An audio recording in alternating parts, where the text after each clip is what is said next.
Good evening, everyone. Welcome to the Mayor and City Council combined meeting Wednesday, October 8th, 2025. If you'd please stand with me for the Pledge of Allegiance.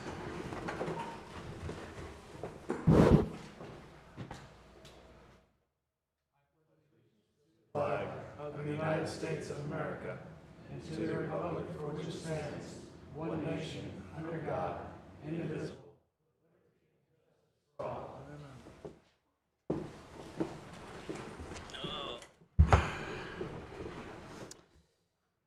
Please show Mayor Pro Tem Miller absent today. She is having a medical emergency, so keep her in your thoughts. Next up, we have approval of the minutes. Approval of the minutes from September 3rd, 2025 and September 8th, 2025 regular meetings. I'm going to go, does anybody have questions, comments, concerns? Hearing none, I'm looking for a motion in regards to it. Motion to approve.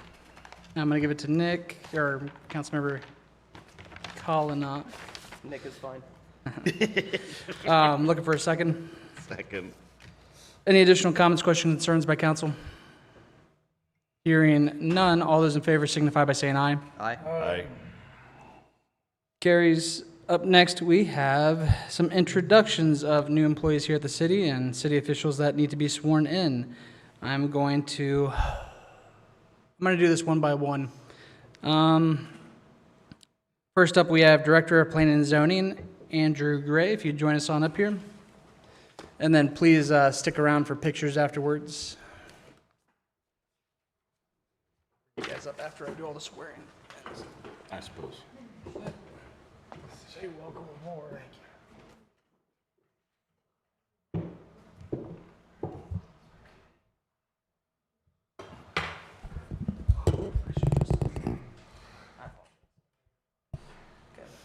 Raise your right hand and repeat after me. I, Andrew Gray, I, Andrew Gray, do swear that I will support the Constitution do swear that and I will be faithful and bear true allegiance I will be faithful and bear true allegiance to the state of Maryland, and support the Constitution and laws thereof, and support the Constitution and laws thereof, and that I will, to the best of my skill and judgment, and I will, to the best of my skill and judgment, diligently and faithfully, without partiality or prejudice, execute the office of Director of Planning and Zoning according to the Constitution and laws of this state. according to the Constitution and laws of this state. I appreciate Thank you, it. Mr. Thanks for Mayor. coming on board. Thank you. If for you don't know having me. Andrew, he's from Carroll County Planning and Zoning. Yes. We're glad to have him here in Taneytown. He's going to make some. He's got big shoes to fill. I'll Thank you, Mr. bring you back Mayor. up for pictures here in a minute. Sounds good.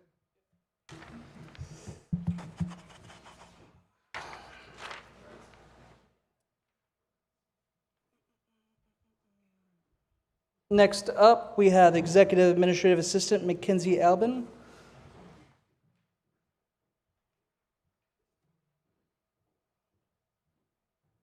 Raise your right hand and repeat after me. I, Mackenzie Albin, I, Mackenzie Alvin, do swear that I will support the Constitution do swear that and that I will be faithful and bear true allegiance I will to the Constitution and laws thereof, and the Constitution and laws and that I will, thereof, and that I will, to the best of my skill and judgment, to the best of my skill and judgment, diligently and faithfully, without partiality or prejudice, without partiality or prejudice, execute the office of Executive Administrative Assistant according to the Constitution and laws of this state. Congratulations and welcome aboard. Thank you so Thank much. Stick around for pictures. Next up, we have Officer Klezek. If you'd please join me up here.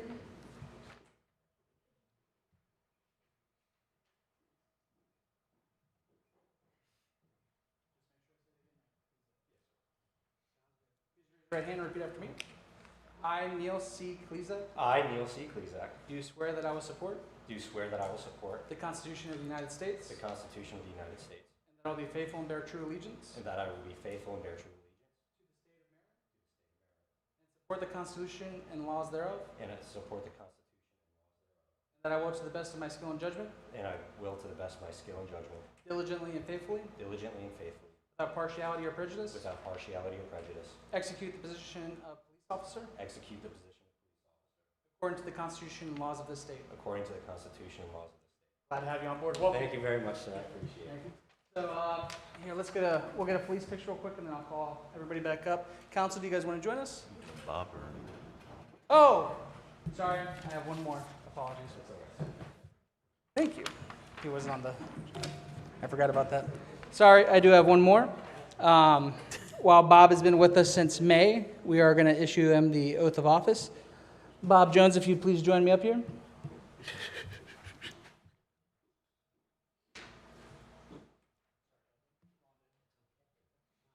Right hand, repeat after me. I, Robert Jones, I, Robert Jones, do swear that I will support do swear that I will support the Constitution of the United States, the Constitution and that I will be faithful and bear true allegiance and I will be faithful and bear true allegiance support the Constitution and laws thereof, and support the Constitution and that I will, to the best of my skill and judgment, and laws thereof. I will,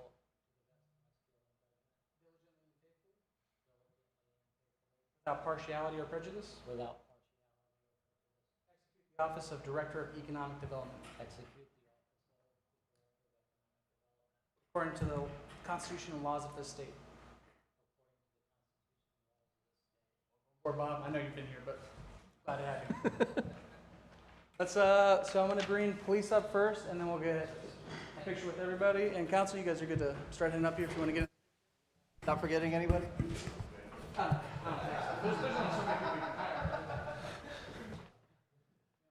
Okay, it's okay, Councilman Kalinack.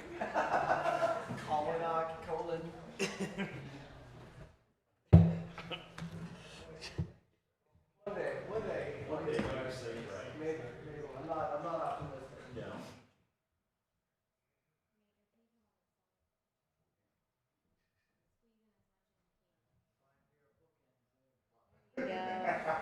Okay, ready, everybody? 1, 2, 3. Got it. Nice. Thank you. You want to stay up here? I'm going to get a picture with everybody. Everybody else, come on up.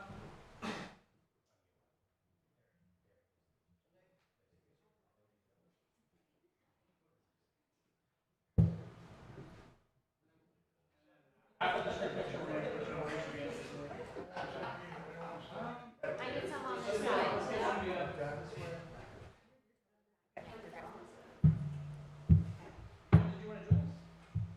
Hey, Bob, can you come on this side and just squeeze in a little bit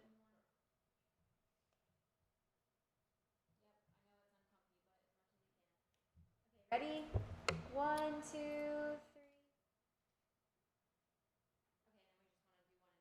Okay. Okay. So we'll start because Yep. So Nick. Oh, wait, what? still council. One of the guys. Yeah.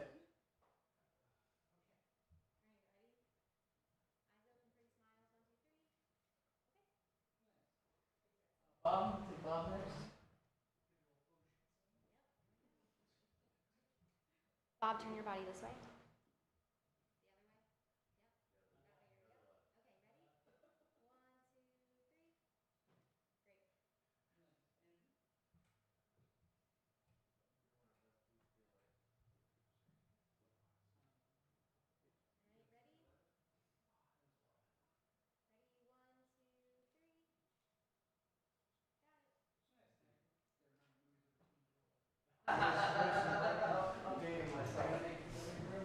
Everybody, thank you guys for coming out tonight.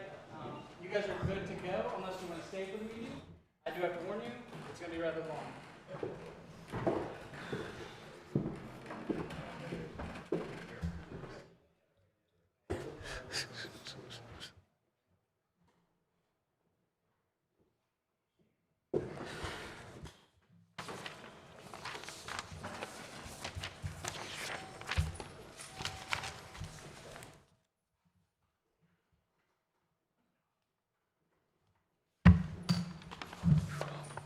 Take a, yeah.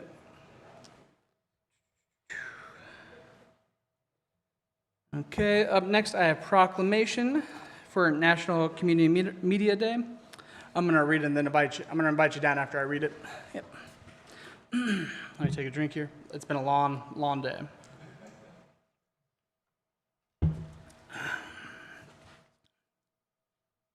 Whereas the community, and this is a proclamation for the National Community Media Day. The proclamation reads as, whereas the Community Media Center of Carroll County provides community members, nonprofit organizations, schools, and government agencies with the resources to produce and distribute digital media content of importance to their local communities, and whereas the Community Media Center plays a vital role in civic participation by providing coverage of municipal meetings, local elections, and community events, and whereas the Community Media Center Community Media Center partners with local schools and colleges with internship opportunities and celebrates our student athletes with CM Sports Nets Awards, winning coverage of local sports, and is developing CM Sports Net Plus, a live streaming service featuring coverage from every Carroll County high school stadium and gymnasium, and whereas the Community Media Center has established Channel 18 as the first local cable access channel in the nation to provide 24/7 coverage dedicated to local sports programming, and whereas the Community Media Center works to preserve our local history, provide a means for diverse communities to tell their stories, and empowers individuals to create content to inform, connect, and improve the quality of life for our residents. Now, therefore, be it resolved that on October 20th, 2025, is hereby proclaimed as Community Media Center Day in the city of Taneytown, and all residents are hereby called upon to promote the importance of community media, the services and training available at the Community Media Center of Carroll County, and the program available on channels 18, 19, 23, and HD-1072, and online at the communitymediacenter.org. In witness hereof, I have set my hand and caused the seal of the city of Taneytown to be affixed to this proclamation. If you please join me up here. Council, will you guys want to get in on this?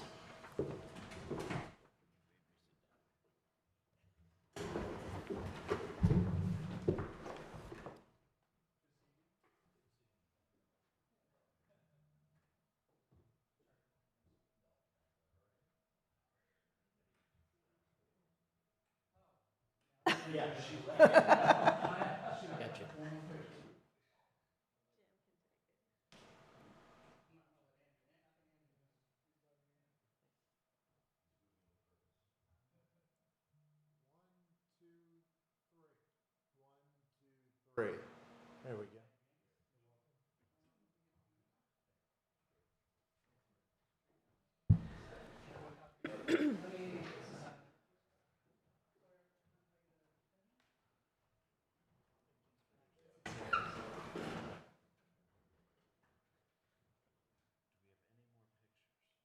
I don't think so.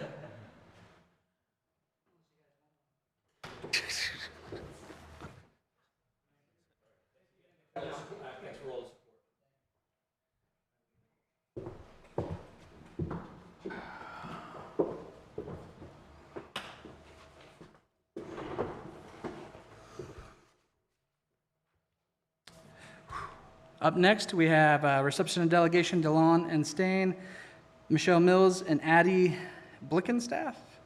Nice. Presentation of fiscal year 2025 audit. All yours. All right. Good evening, everyone. Thank you for inviting us. My name is Michelle Mills. I'm an audit principal at De Leon and Stang, and I was responsible for overseeing the fiscal year 2025 audit. Good evening, everyone. My name is Addie Blickenstaff. I am an audit manager with DNS, and I was responsible for the day-to-day engagement for the audit and communication with Barry. For tonight's presentation, I know you have a complete draft of the audit. We have prepared an audit dashboard of things that we think are important for you to know as those charged with governance. We're going to start with the first few slides. We're going to take a government-wide perspective, and we're going to start with general audit information. As you're aware, management is responsible for the financial statements. We, as your auditors, are responsible for planning and performing the audit and making sure that the financial statements are free of material misstatement and issuing an opinion on those financial statements. Under bullet point number 1, you'll see that the draft has been prepared with an unmodified opinion on the financial statements, which means it's a clean audit report that the financial statements were fairly stated. We found all transactions were properly supported. We're also required to share with you if there have been any changes in accounting principles. And during fiscal year 2025, the city was required to adopt GASB 101, and that was requiring the city to recognize and report liabilities for sick leave and comp time. And that was to be done as a prospective adjustment. So what we did was we recorded, again, the cumulative effect of this was a $72,000 adjustment to record those previously unrecorded liabilities for sick leave and comp time. The next item, we're required to communicate if we had any difficulties in performing the audit, and you'll see here that we are sharing that we had no difficulties and there were no disagreements with management. Barry was extremely well prepared and responded very timely to all questions. There were no audit adjustments during the fiscal year 2025 audit. In addition, we did not identify any material weaknesses in the internal control structure of the city. And again, the last bullet point, which we have a few slides on towards the back, the city was subject to an alternative compliance examination similar to last year due to the ARPA spending. Any questions before we move on? Are we going to go into what that last one means? Yes. Yeah, there's going to be a couple different things on it. Thank you. As I mentioned, we're going to start looking at things from a government-wide perspective, and we have a few financial highlights. All of this information can come straight from the audit report, but we're looking at the city combined. The government-wide total assets were $52.2 million. The government-wide total liabilities were about $12.3 million. And the city's total net position was $40.3 million, of which $6.7 is restricted for future capital infrastructure and loan reserve. Overall, there was a change in net position of an increase of $1.5 million. Under bullet point number 5, the city's cash deposits were fully collateralized as required by state law. The city contributed $384,000 to the Maryland State Retirement and Pension System for the employees during fiscal year 2025. Your total debt payments due within the next year were just over $967,000. And your ARPA expenditures during fiscal year 2025 were about $1.8 million. Lastly, there's about $115,000 of the ARPA funds that will be deferred to next fiscal year.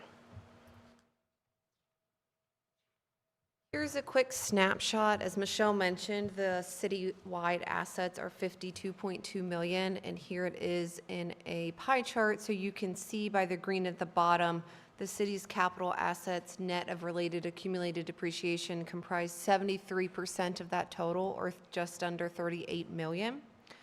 If we go counterclockwise, you'll see that restricted cash is approximately $7.1 million, or 14%. Unrestricted cash is just under $6 million, or 11%. The city has a small balance of other assets of about $26,000, and then receivables or amounts due to the city at year end of just over $1.1 million. On the opposite side of things, this is a breakdown of the government-wide total liabilities, which were $12.3 million at June 30, 2025. In that light blue color, you'll see that the city's debt obligations comprise 67% of that balance and equal $8.2 million. In the top left is the net pension liability of just under $3 million, or 24%. And then accounts payable and accrued expenses at year end were a little bit over $1 million, or 8% of the total balance. The next few slides are going to take a fund level perspective, and we're going to start with the general fund. We are required to report the general fund balance into several categories, and we've listed the 4 categories that were applicable in fiscal year 2025 for the city. Non-spendable fund balance was just over $16,000, and it represented prepaid expenses.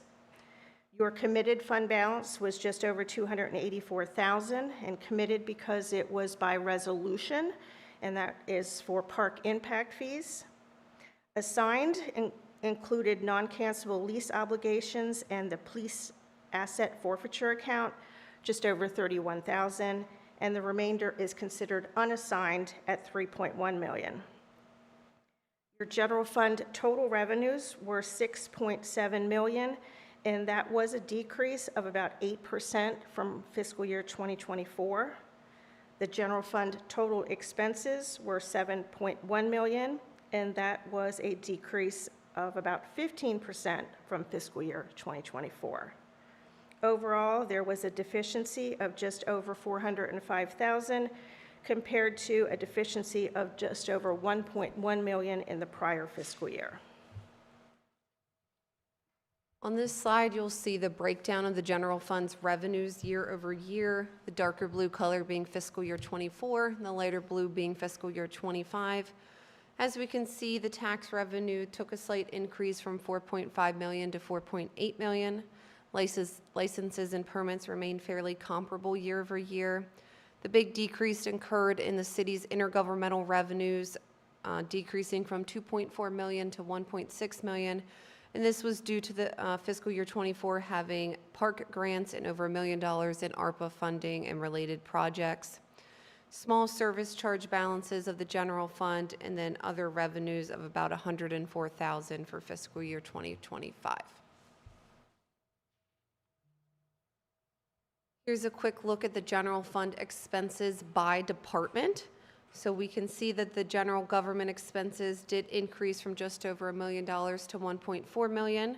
Public safety also saw a similar increase year over year.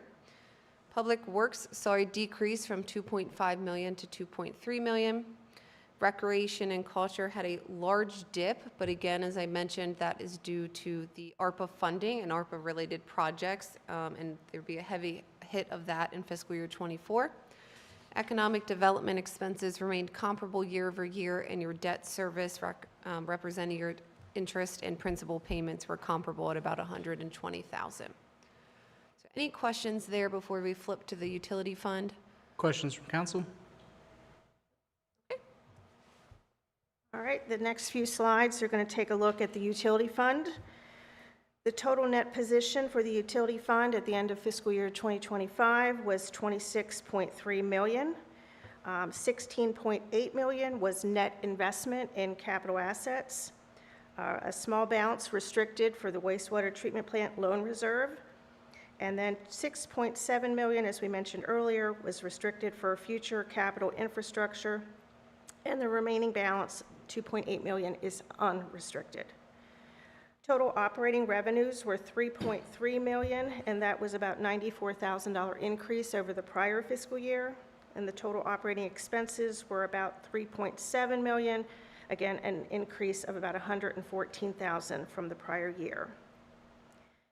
Our non-operating revenues were $2.3 million, which included $1.8 million of ARPA funding, benefit assessments of about $168,000, and then your settlement with PFAS of just over $101,000, as well as investment income of $266,000.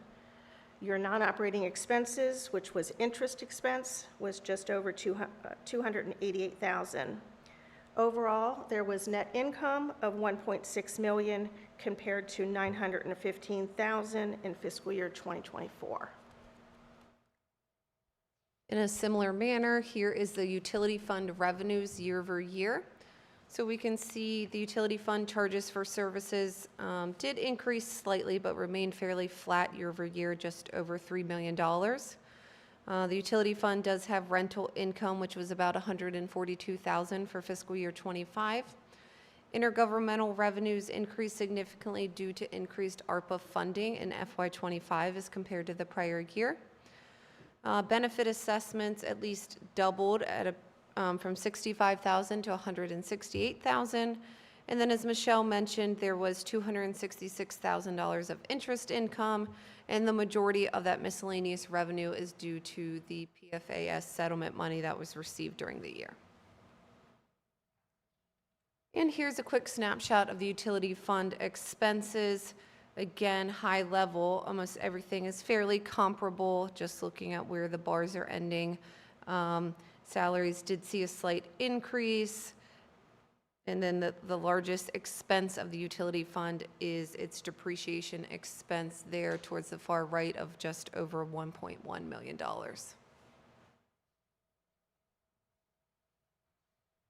Our audit was performed in accordance with generally accepted auditing standards as well as government auditing standards. And when performing an audit in accordance with government auditing standards, we are required to look at the city's internal controls over financial reporting and compliance. And we are required to communicate anything that is deemed to be a material weakness. So we have provided here on the slide what the definition of a material weakness. It's a deficiency or combination of deficiencies in internal control such that there is a reasonable possibility that a material misstatement will not be prevented or detected and corrected on a timely basis. We did not identify any material weaknesses in internal control during fiscal year 2025.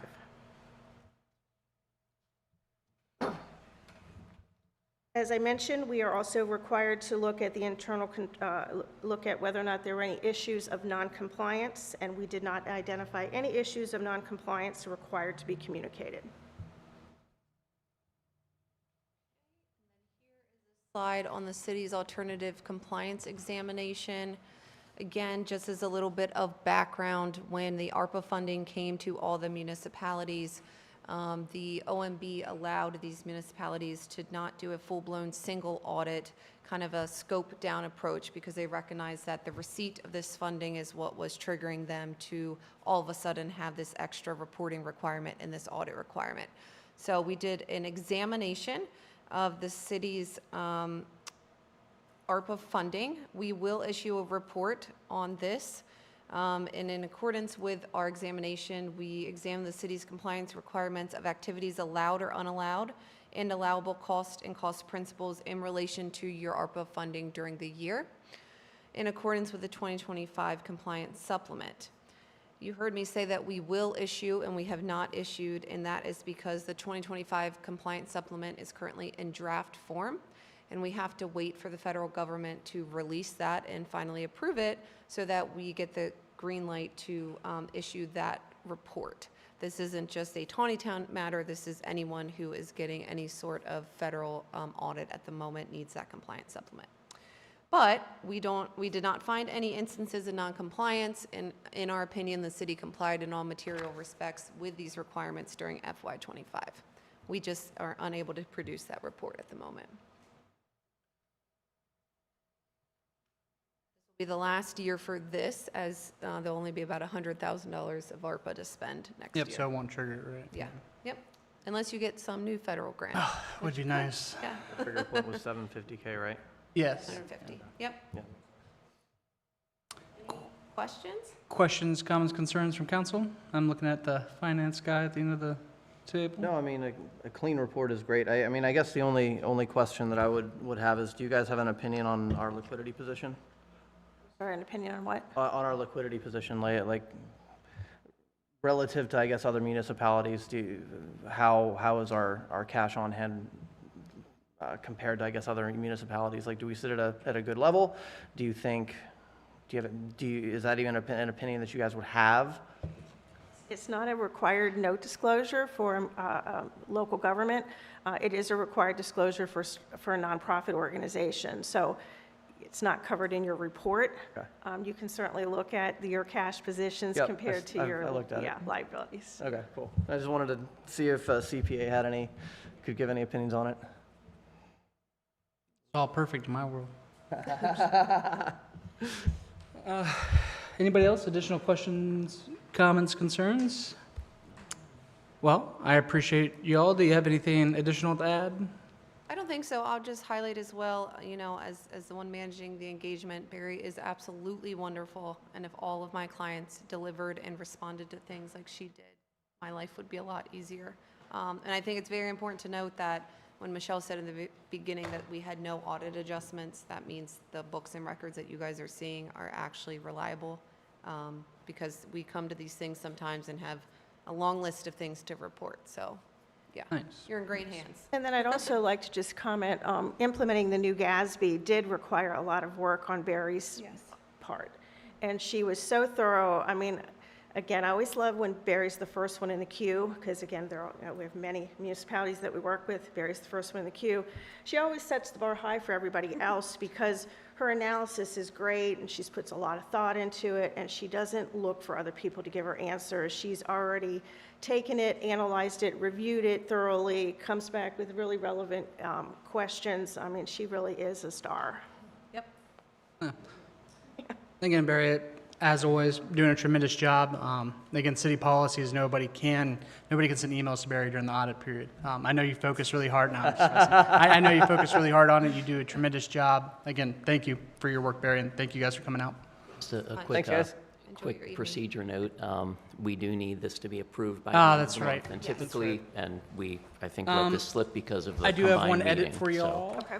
It's nothing major. City Council, Councilmember Tillman is no longer on City Council. That's the only, and I'm not sure if that matters The enough only to thing- change. The listing should say as of June 30. So It does, As yeah. long as that was reflective as of June 30, that's, Oh, okay. Okay, Then we're so- good. That sounds good then. we could put a little asterisk by it and say effective subsequently, he resigned if you feel that's important. Indifferent on it, as long as it doesn't matter. Preference, Jim? Barry? I think as is, he was here at the time of the audit. Cool. Sounds Thanks. good. Thank y'all. Appreciate you Appreciate guys. it. Quick 3-minute break as Chambers clears a little bit. Thank you guys again, and Barry, as always, tremendous job.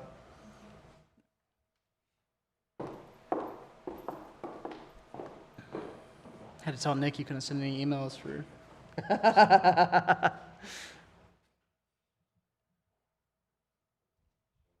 Okay, clear out faster than I thought it was going to be, so we're going to go ahead and calm the 3 minutes. Let's go ahead and proceed forward. What I got here. Council member statement regarding conflicts of interest on agenda items. Didn't we need to do a motion to approve the you're- draft? Yeah, we do. Jim, you ready for that? If you want to do it now, I was just noting on my agenda at the bottom to make sure we got it, but we can do that now. Yeah, let's knock it out now. Yeah, that's fine. Looking for a motion in regards to accepting the draft as presented. To approve. Looking for a second. Second. Any additional comments, questions, concerns by council? All those in favor signify by saying aye. Aye. Aye. And all those opposed, nay. Carries. Jim. Up next, we have council member statement regarding conflicts of interest on agenda items. Would any council member like to make a statement today? Hearing none, I am proceeding forward. I am now opening up public comment pertaining to agenda and non-agenda items. As we proceed through the meeting, if you'd like to comment on a specific agenda item after it has been discussed by council, please sign up with the city clerk and you will be asked to come forward at the appropriate time for that discussion. And now, public comment is open to agenda and non-agenda items for anybody who would like to make a public comment.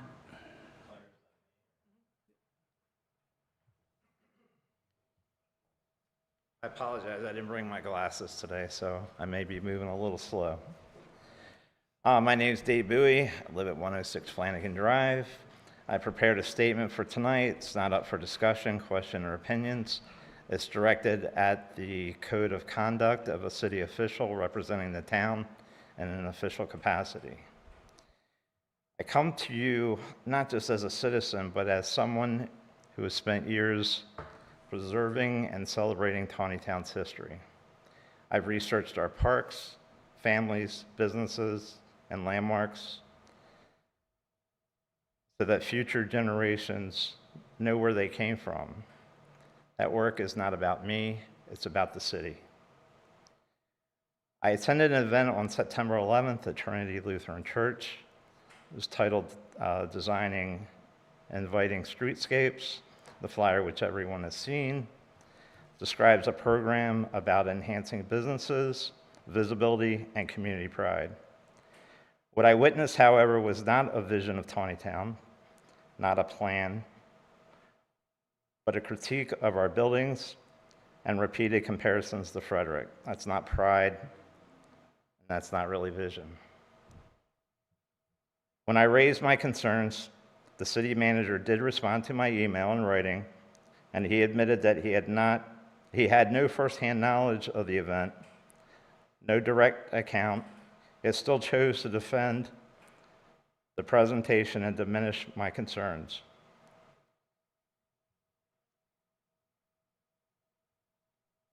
He leaned heavily on hearsay and positive feedback from others rather than addressing the substance of what I experienced.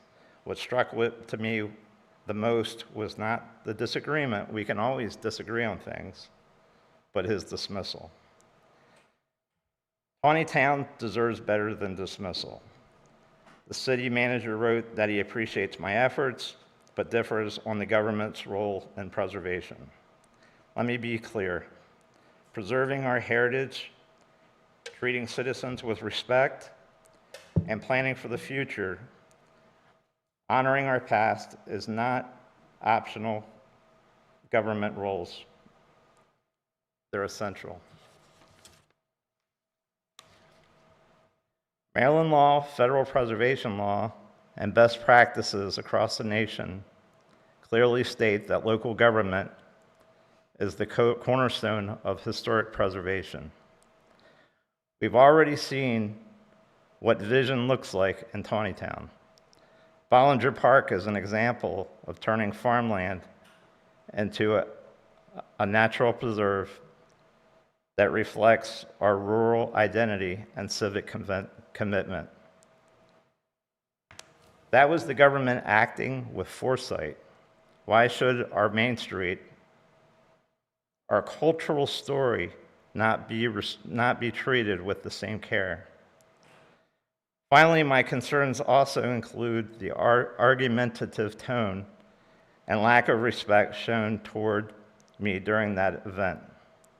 That was not just discourteous, it was a breach of code of conduct expected of a city official representing Taneytown in an official capacity.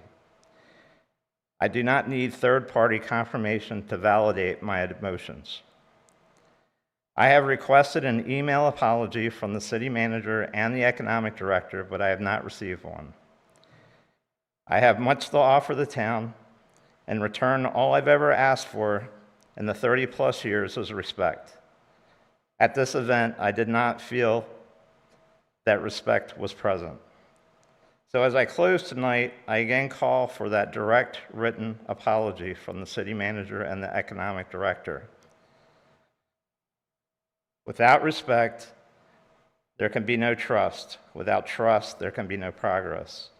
Taneytown's story is worth telling, and it deserves leaders who carefully tell it. I also request that the statement be formally entered as an official record of tonight's meeting as a code of conduct concern. Thank you for your time. Thank you.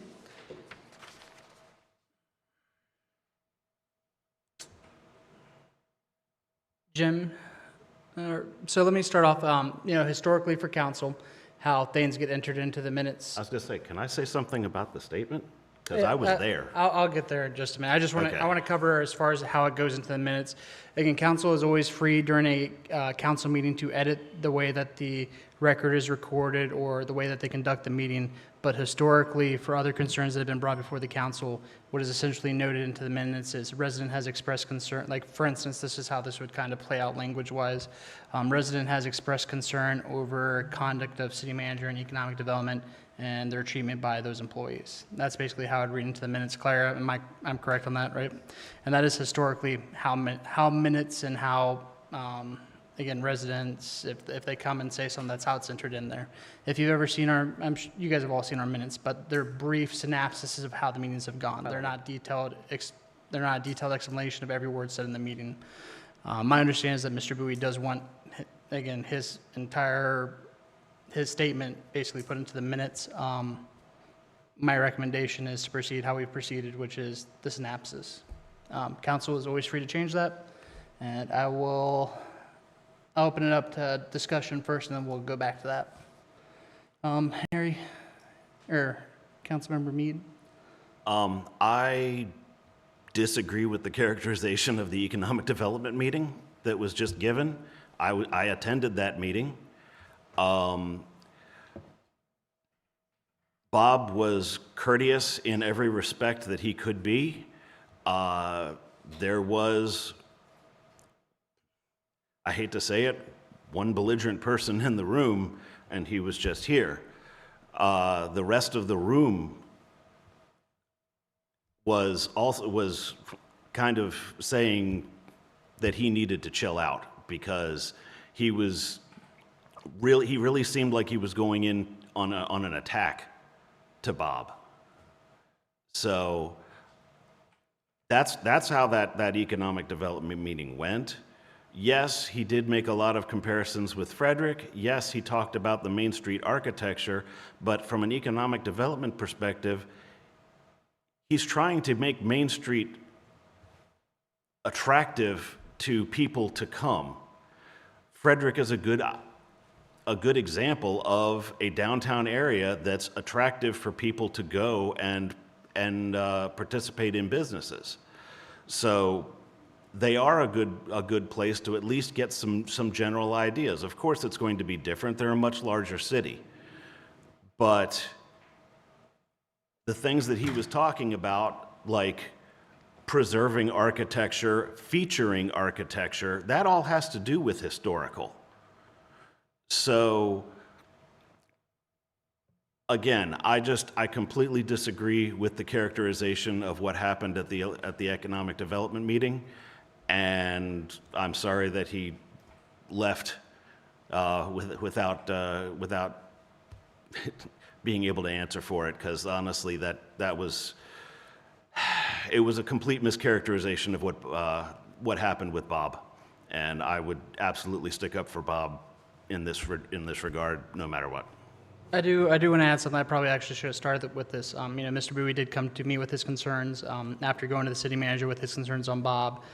His next place was to stop with me. He sent the email about the conduct about the city manager and the economic development director.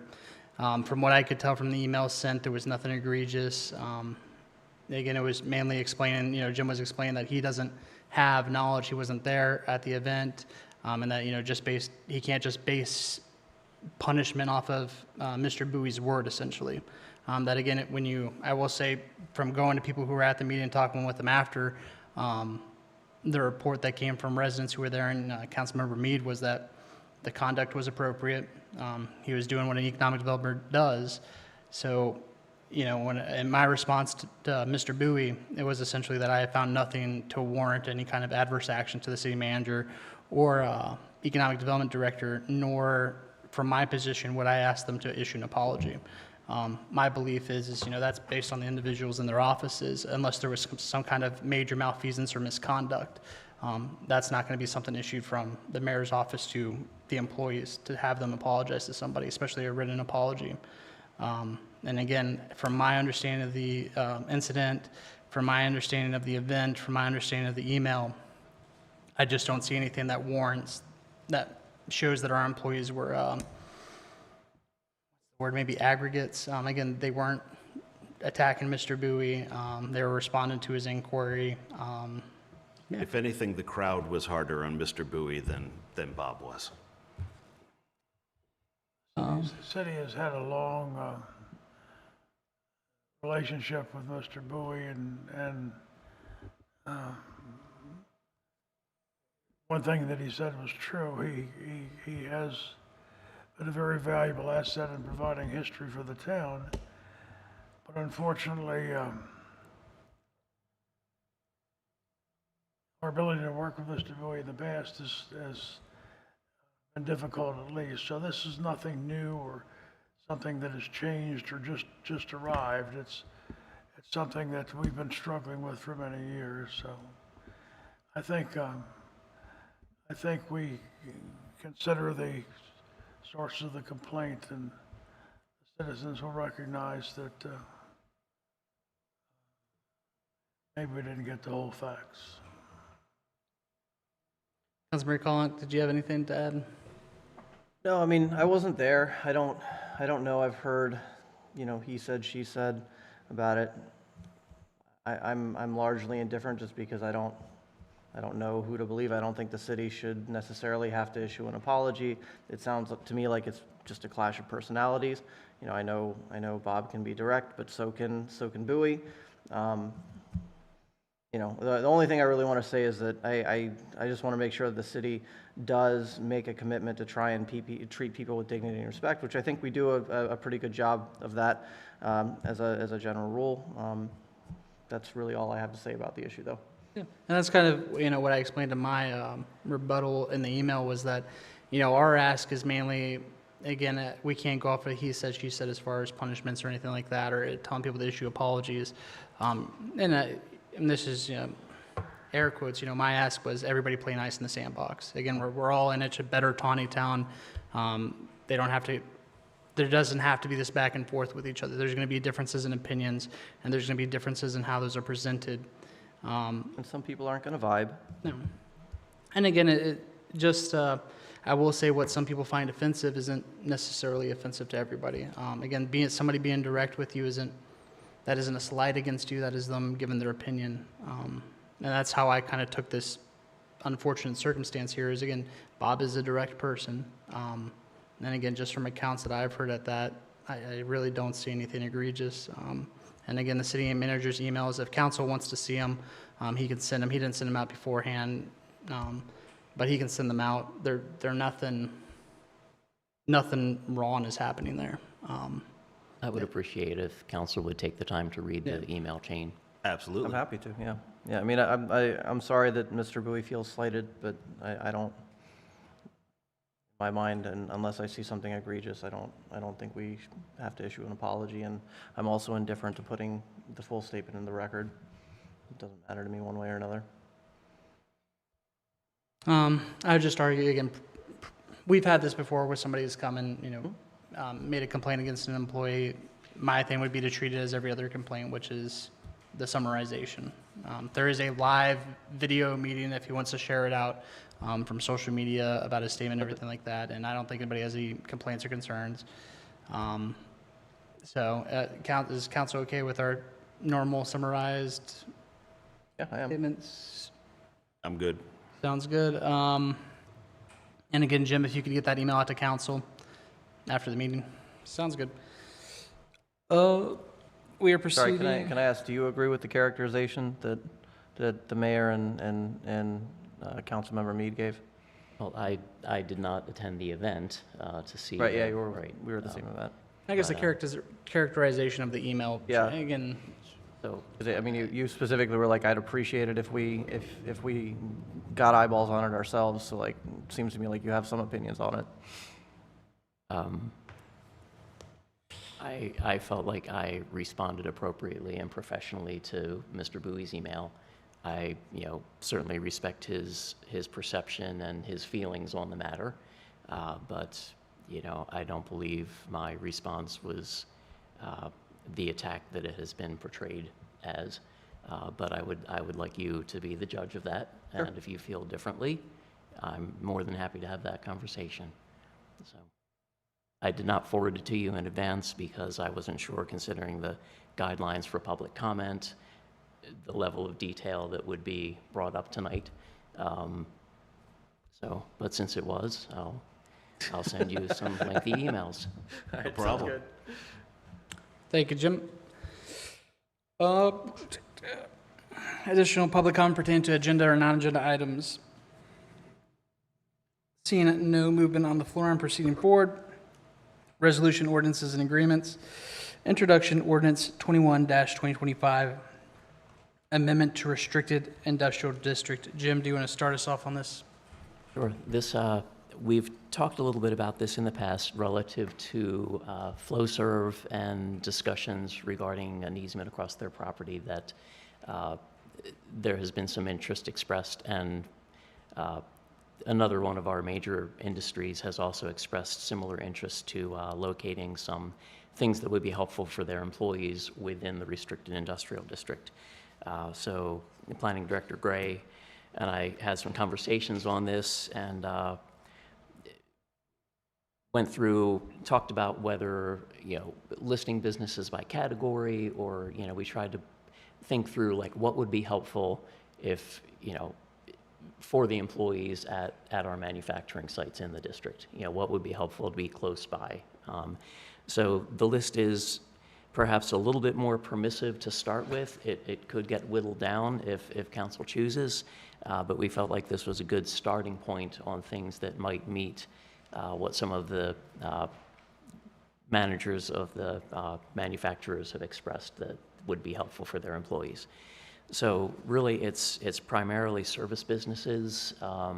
There is some retail in here, but things that service businesses, some food service, medical opportunities, things of that nature that might save, make somebody be able to, take an hour or two rather than having to, take a longer time to get in their car and drive someplace. Maybe they can walk to the, complex across the street, something like that. We have also had some conversation regarding solar energy as an ancillary use for the manufacturers. Multiple manufacturers have expressed interest in offsetting some of their energy needs with solar. And we have also had some contact regarding battery energy storage systems. They often go hand in hand with data centers. So we may need to make some more revisions to this, but we're still reviewing the state legislation regarding solar and battery energy storage systems. So I have not completely gotten comfortable with what the state preemptions are on those. Just to clarify again, that's the preemptions that it won't matter what we do in this part as to what's allowed. There have been additional ones over the past General Assembly, and I'm assuming there's probably going to be more in the upcoming one.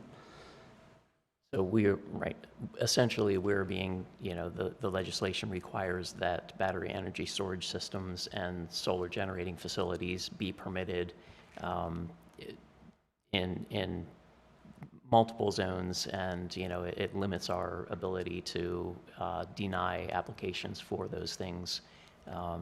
Or even to structure code around them. Right. And there are, within the state, and, if anybody wants to really dig into it, it's Senate Bill 931 and House Bill 1036 were the ones that focused on these items. Say that one more time, please. House Bill 1036 and Senate Bill 931. So they include, for example, distance requirements, setbacks, screening, things like that for solar. And they already basically lay that out. So for us to adopt something may be redundant, but I'm not completely comfortable. I've got everything from that legislation that I understand all of it. So I'm still working on that. So we may want to tweak this before we have the public hearing next month, if you choose to adopt it tonight or to introduce it tonight. And the idea is to introduce to essentially kind of get the just say process started. fast track, but get started. Because again, it does still have to go to planning and zoning. But what happens is if it goes to planning and zoning first, then you guys have to do introduction. And that puts it off a whole another month for kind of adoption. The idea is to do introduction. If council has concerns or changes in between that introduction and the adoption, they can do that as well. But then we'll also hear at the workshop in November the planning and zoning feedback from the end of October. So this just kind of streamlines it a little bit better than us playing a tag with planning and zoning. Because let's say you guys go to introduce and you want to do X, Y, Z. Well, now do we send it back to planning and zoning after they just critiqued it before? And I'll say, from a planning and zoning perspective, we've been talking about this for a couple of meetings now, so. Yeah, you guys talked about it the last one, I think, too. Yeah. So we're already vibing with this particular setup. And part of the reason for putting this before you, before it's say, completely baked, is that we want to be able to demonstrate to FlowServe as we continue our conversations with them about an easement across their property, that, that we are, that we've heard We're being proactive. their requests, and, that we are acting on it. So I think it shows a good faith effort on our part, that we have this going through our process. So the next time we have that conversation with the site manager, we can say, we've made some progress on the things that they're hoping for. And And it's of been- course, and these the- will benefit the district and other manufacturers Yeah, as well. Vapco and whatnot. But I will say, again, we've been in this conversation back and forth with Flowserve for a minute now, and I think we're getting to kind of the conclusion of it all. But the idea is we do need that easement for the future bypass, and especially the work that we're trying to do on the bypass, which is that southern part from oh man, 194 to 140. So again, just this is something we've been working towards, and is a crucial piece to actually completing that. The Antrim Boulevard over to 194 and then 194 over to 140. That's pretty much one of the most crucial parts of the bypass for Taneytown. One of the biggest alleviators for traffic that you'd have.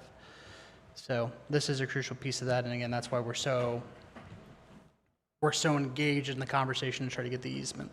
And the idea isn't that they didn't necessarily want money for the easement or anything like that. They want to be able to provide amenities and employee retention options, essentially. So, And before we move on, I would like to just, publicly thank Planning Director Gray for his throwing this together. I've had a couple months to ponder it, but Andrew and I had a couple days to talk through it and hash it out, and for him to piece together a draft in very short order. So, I think we can expect very good things and going forward. he's here to watch I you hear guys he's critique killing it, his so, masterpiece. yeah. I was going to Thanks, say, man. and he was only on the job for like a day and a half before the pitchforks and torches of the last planning and zoning meeting, so. Yeah, you were there. I was there with you, yeah. If you get a chance, Councilmember McCarron, check out the planning and zoning again. The director did great. You did a good job out there, especially for your first meeting in it was a week. Were you even in for a week yet? No. Yeah, I was Second gonna day. say. It was like, Like 2 yeah, 2 days, yeah, days. 3 It was days. 2 days. Yeah, I Did- didn't even know he was on the Yeah. job until I walked in that, and I was like, That oh, he day. started. Oh yeah, he jumped right in. Did a great job. So again, he's back there watching you guys try to critique his masterpiece that he put together. So, but Well, I think we ought to get into subsec, no. So if you are comfortable, we could do a motion and vote to introduce it. Again, we have time to massage it a And- little bit, and there, of course, will be a public hearing, if we're ready for that next month before it would be adopted. And just to reiterate to council, again, when we introduce an ordinance, that essentially starts the conversation as far as legislative changes and whatnot between the adoption meeting. So you have a month to basically get back feedback if you want something changed, if you haven't identified something immediate right now.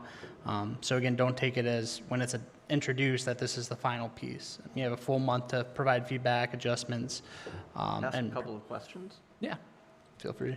So. Actually, Andrew, I'll let Andrew come on up.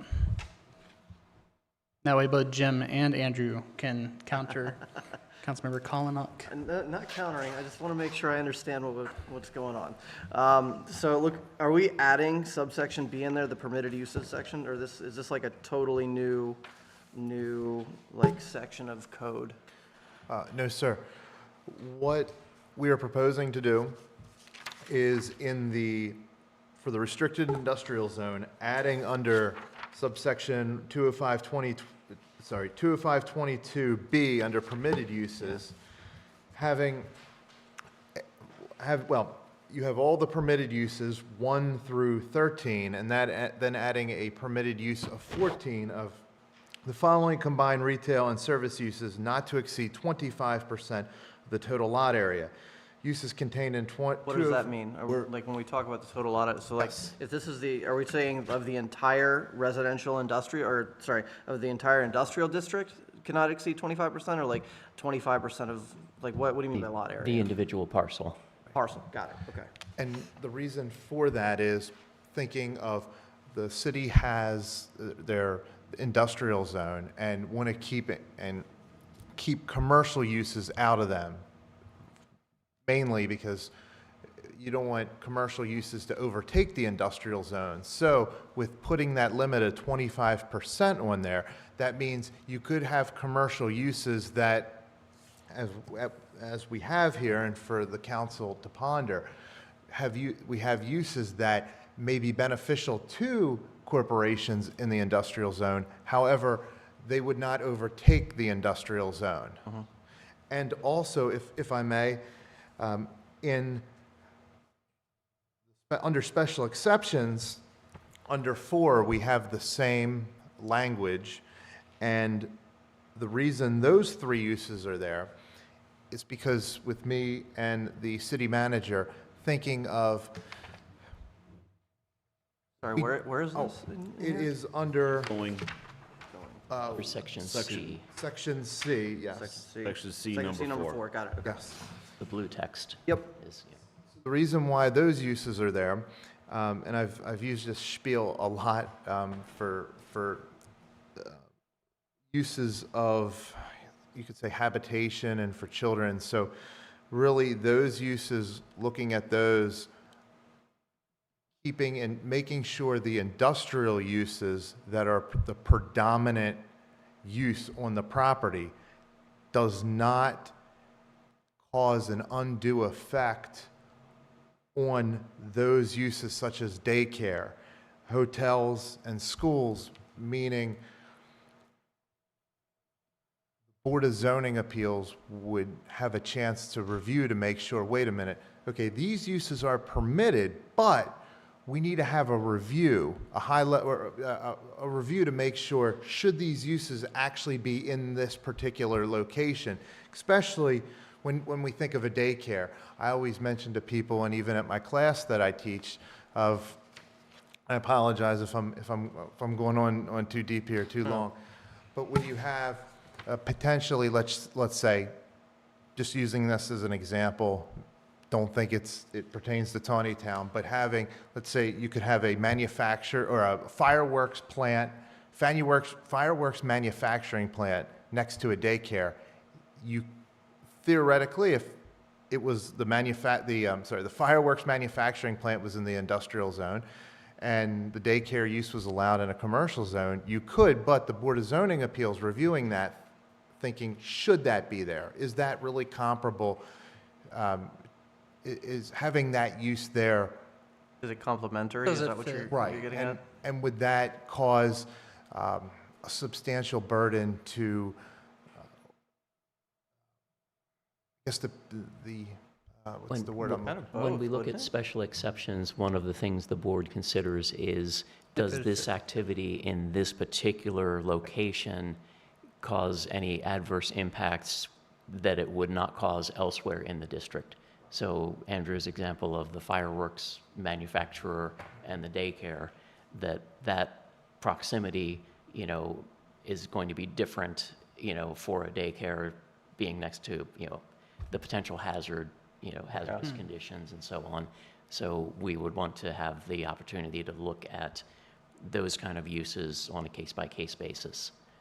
Right, very, very well said, thank you.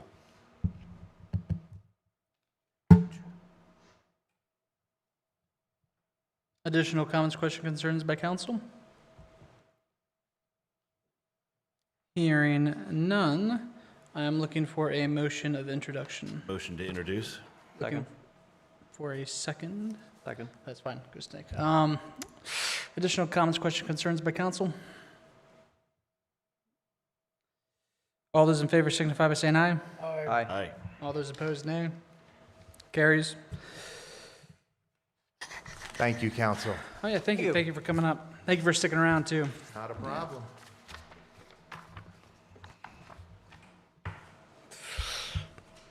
We have 2 resolutions up for adoption tonight. We have Resolution 2025-16, City Organization Chart.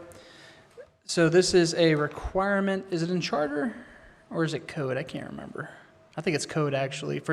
I think it's code under department organization is where it's required that we have a city organization chart. I know it's been tried to get completed multiple times in the history of this requirement, but we're looking to hopefully go ahead and get this done tonight. For the general public-facing document, the document essentially shows the positions without the individuals' names on them. This is basically the city structure. If you're looking, I'm going to cheat off your thing here, Harry. If you're looking at it, the dotted lines indicate where the body of council can essentially make direct requests of those individuals. So the body of council, for instance, can make direct requests of the mayor, the city manager, the clerk, and the city attorney. Those are all things that are permitted as direct requests. Can you define direct request, please? Basically, if the council was like, I want the city attorney at this meeting to answer this, they can make that direct request to them. They don't have to go through the city manager to actually coordinate that. That's Have to act as a body on yeah, that one, right? but they do, yes, they do have to act as a body. Just for reference, there is no point where the city council gets to, there is no individual acting. This is the body of council. And same thing with the clerk. I would say the clerk is probably the one where you actually can have that one-on-one, hey, I really need this scheduled for this conference I'm attending, et cetera, your hotel schedules and stuff like that. But still, the same thing would be your travel has been approved or whatever. That's kind of where that body of council would come in. It's been budgeted. You couldn't just go to the clerk and say, I want to go to this if there's no training budget for it. There's no direct authority there. Same Body thing. equals majority, correct? Yeah, body equals majority. Where it mainly just is a consensus. So even, if at a prior meeting, the council was like, yes, we want all 5 people to go to MML, you guys have consensus as a group that you are going to attend MML. Next would be the council can make all requests that aren't contradictory to the charter to the mayor. So you guys can request things of me that aren't contradictory to the charter. Reporting, I guess, give me a performance evaluation of the city manager is something you guys could request from me, essentially. Same thing, city manager is the council's executor. What the council says that isn't contradictory with administrative directive, the council can request that of the city manager, the body of council. The city managers also should be their direct contact for individual council members and the body of council for staff requests, essentially. If you're looking for this report, if you're looking for that report, let's say the council's like, city manager, can you make sure the chief's here at the next meeting? The city manager is who that direct line of communication should go through. I will say, as an individual, let's say you're like, I want to talk with the city attorney. You'd go to the city manager for that. The city manager, he can complete those individual requests that aren't contradictory to what the body of council is doing, et cetera. But if you have an issue and you need to see the city attorney or you need an opinion, your first stop would be the city manager, because he's your guy as far as executing it goes. But anything that has to do with the city manager, for instance, a performance eval, et cetera, that's where you would say, Mayor, we want a performance eval on the city manager.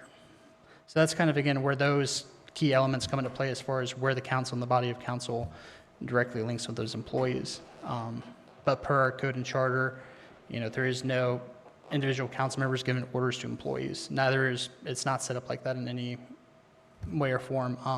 The city manager, the department heads, and the mayor have that authority to give orders to employees. And obviously the department heads needed to be able to give orders to their employees under them. Other than that, it shows the supervisory levels throughout the departments.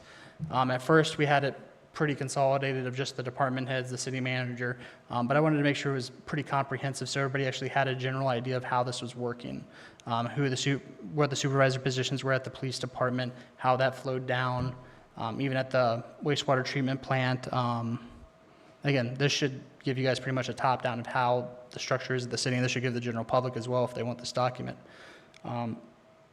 We also have a document with the names that goes the names of each of these people who are appointed to these positions and fill the officer slots, et cetera.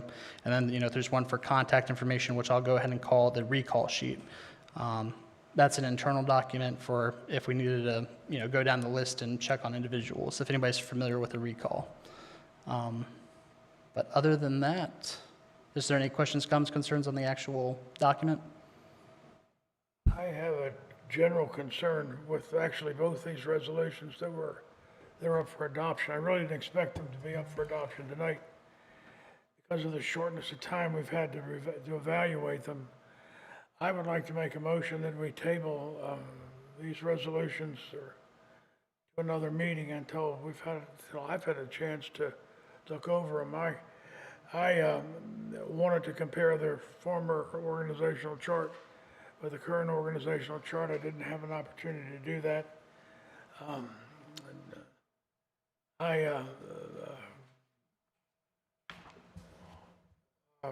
not talking about 2517 yet, but 2516, I just feel more comfortable if we could bring this back at a future date after I had a chance to look at it and study it and consider the ramifications of what we see here. I don't see any problems with it on the surface, but I'm just not prepared to vote yea or nay for this right now. I'd like to make a motion to table this resolution until the next meeting. Is there a second on that motion? So, I don't know that I can second it yet, but I mean, I do kind of echo his concern on the one resolution, not because I'm against it. Me and you have worked on this. But I know I've asked in the past to not be given something that goes on our docket the same day. Like, I think we got the water relief ordinance, resolution, whatever, earlier today, like it's in the middle of the workday. I mean, I haven't had time to look at it either. Like, I know I'm pretty sure I know what's in it because we chat about it, I think, briefly last night before it came out today, but Yeah, I distributed some drafts individually to council members last week. This has been an issue for some time, and I really haven't said anything about it, but we get these last-minute additions to the agenda the day or the day before the meeting, and I've got an entire other life besides city council, and I don't often have time to get to do due diligence to these resolutions that come before me. The reason we publish the agenda 3 or 4 days ahead of time is so we can spend 3 or 4 days mulling over what we got. But when we get at the day of the meeting, it's just not fair. It's just not fair to the citizens. It's not fair to the council to have to make a decision based on what they've been able. That second ordinance, the 2517, I literally read 5 minutes before the meeting, and I've got some real problems with that. But anyway, that's not what we're talking about right now. But I just would like to have more time to consider what's before me before I make my decision to support it or to oppose it. And again, based on the surface, I don't see any reason why I shouldn't support it. But then again, I don't know enough about it. So. And I guess that would be my only issue is that it's an org chart. no, I don't have an issue with the org chart, but like I would like at least like 15 minutes to look at the water relief thing. Yeah, I haven't had time to look at it since I got it. Like, I knew what happened, I saw the email, but like I didn't get done working until 6:45. So yeah, I guess my only thing is, again, it will push it off to November. I mean, I'm fine with that. is that going to affect anything? Because I think this is supposed to go into effect. Well, that's next the year, idea. right? Is it's supposed to.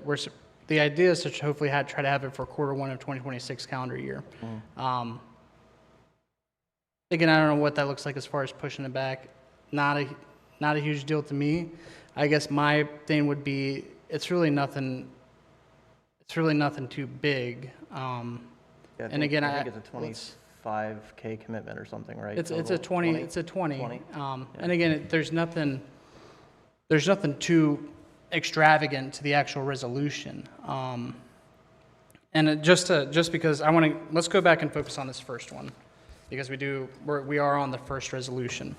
Again, my thing would be we're looking at an org chart. I don't know. That one now. I don't have a problem with Yeah, that. I don't know what more you'd have to do. If the idea is comparing it to the old org chart, there'd be no point to doing that because positions have changed. Jim, when was the last time the last org chart was adopted? I couldn't tell you how many years. Were you city manager at the time? I don't think so. So what, before 2020? So we have added more positions since then. Positions have been swapped around. I don't, again, there'd be no use to comparing it to the old one. Well, again, I don't know that I have any objection to it. I just don't know that I don't have any objection to it. And And I think and that's, that's because I've not had a chance to examine it. So to vote for something I'm not sure of is not something I like to do. Clara, when did we add the org chart to the packet? Was it, what did it go out in the original packet?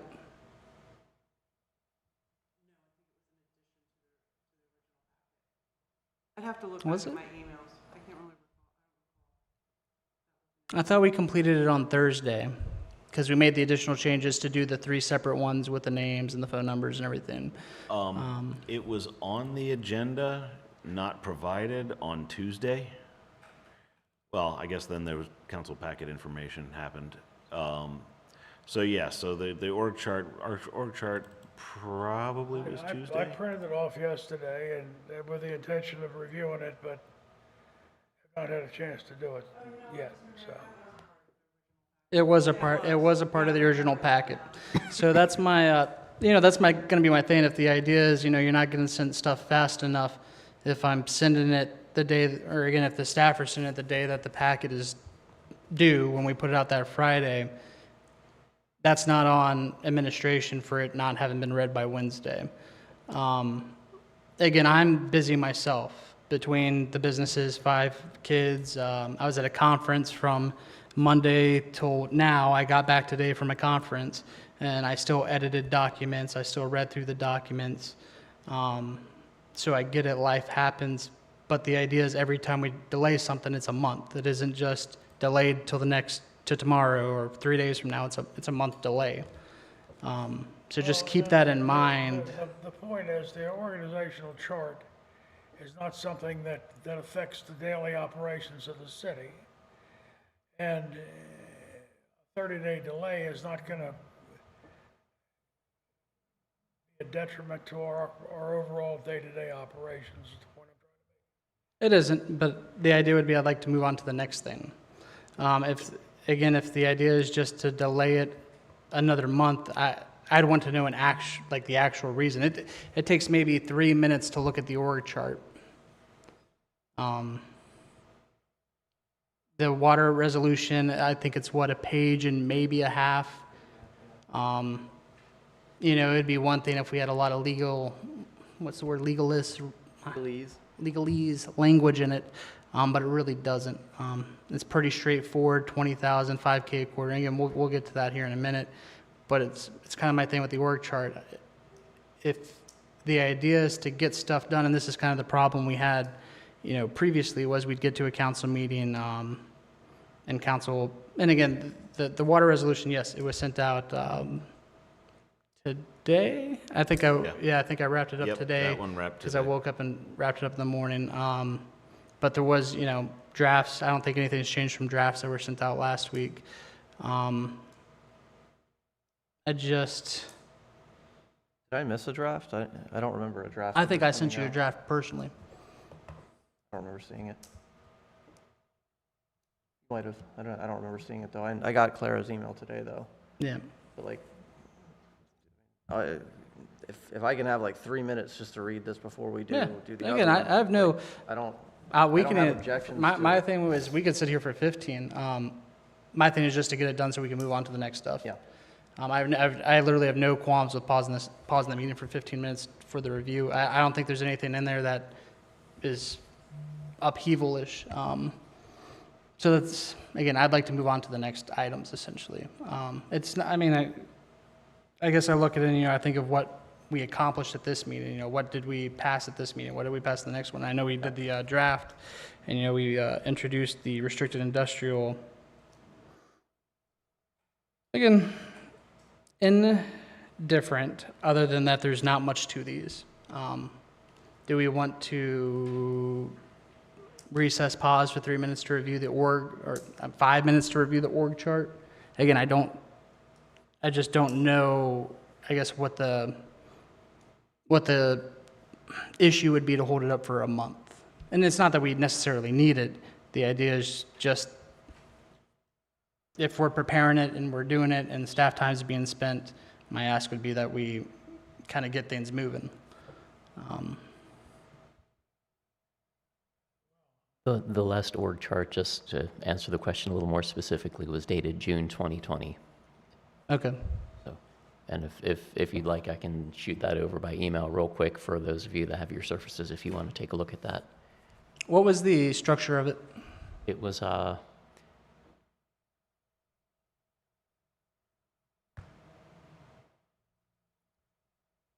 Is it just kind of mayor, similar, mayor? It just had city mayor, manager, dropped department down head? to city manager, acting city manager at the time, and then it dropped down to the department heads and the information technology specialist, and then the finance department was dropped down under the treasurer. Under the police chief was the major police secretary and 13 police officers. You want to see it? You Can I can, walk over and see it? Yeah, absolutely. where does council, is council on that one? Council's not on here, no. Okay. Can you zoom out? Trying to. So again, technically, as far as org chart goes, it's mainly how the administration functions and runs, so council doesn't have to be on that, but it just kind of demonstrates the avenues for council to get, of where they can get opinion, where they can get their ask from. According to this chart, we basically have no power over anything because we're not even on. Yeah, but believe it or not, the idea is This is actually, an improvement. the idea is actually an improvement and expansion of what council, so Do you want to see it, Jim? he has the old org chart up. So we were actually, I believe we were more thorough on this one than the last one probably was. Oh, yeah. Oh, yeah, so.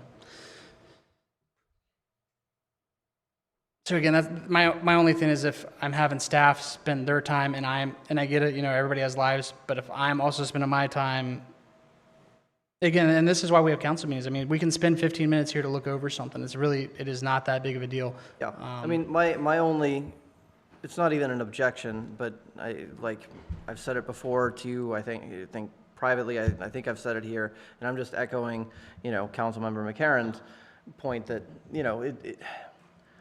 when we get something that we have to try and review, game out, think about, whatever, the day of the meeting, in the middle of the day, we don't have time to do any analysis or think through anything.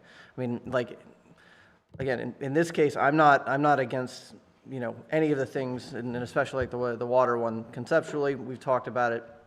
This is something that me and you talked about even before the election. This is something that old. goes This back is from before the December. election. This is something that I've wanted for a while that I think is a really good thing.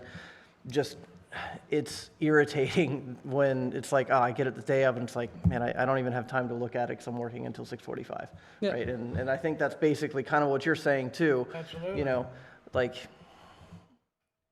And again, I also I want to did, move things, I did and reach not hold out. things up stupidly. Yep. I I did reach out to people individually last week on it, and that's kind of where my concern comes is that the only thing that has changed between the drafts that was sent last week to this week is. The real thing about this is that not only are we hearing this for the first time, but the public's hearing this for the first time. And when the public gets wind of what's in this ordinance, they're gonna have a lot to say about it, I guarantee you.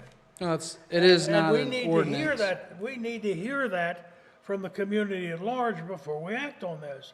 We need to have this aired among the community and have their comments received before we make a law. And so I will, like I said, it has been on the agenda since last week.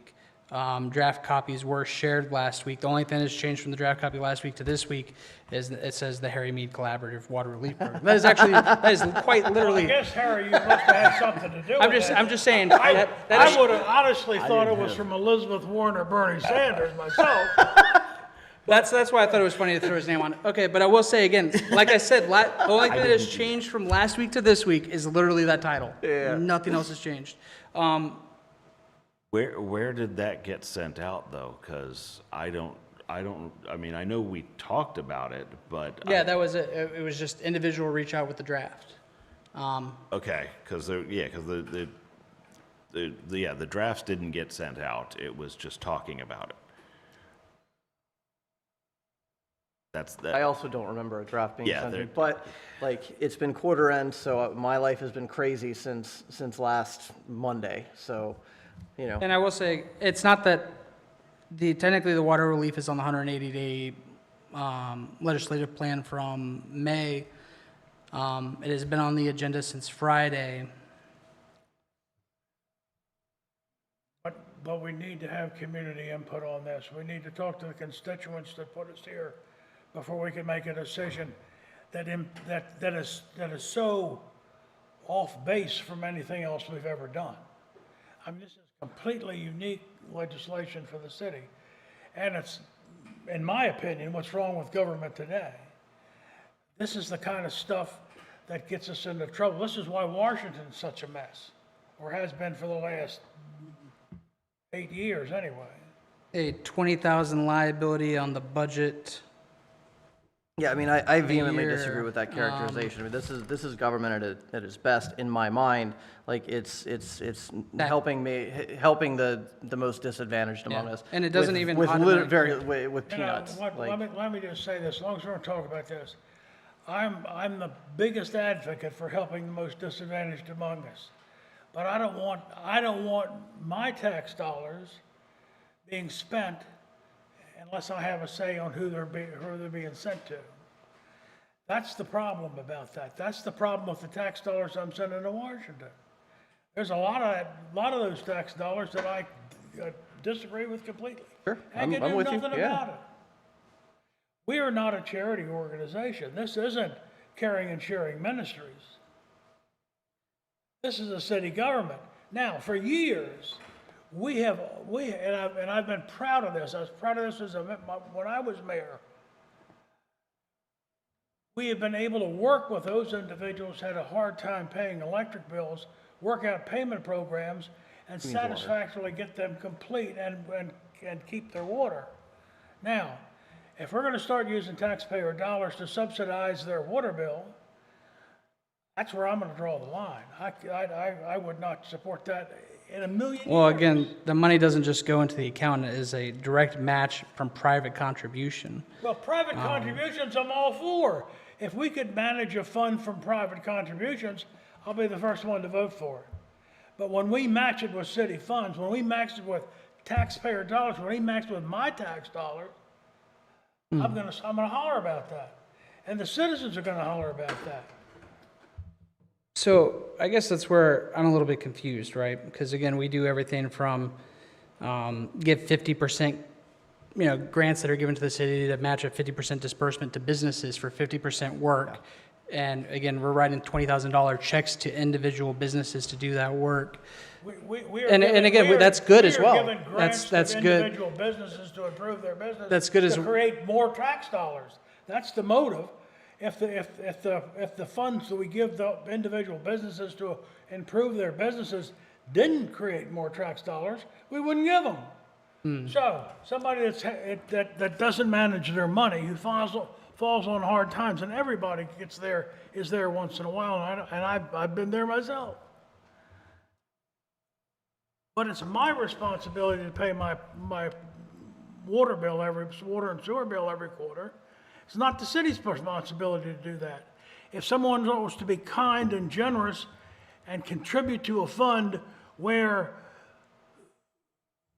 that fund can be used to subsidize people that are in hard times, I'm all for that. But it's not the city's dollars, not the other taxpayers' dollars that are going to do it. I've hollered for years that the enterprise fund of the water and sewer department, the utility department, needed to stand on its own. Because without that, if we subsidize that water and sewer department from the general fund, we're using the property owners, and that's where the most of the money comes from in our pockets right now to pay the water bills for the renters and the landlords. Actually, the landlords is what it boils down to.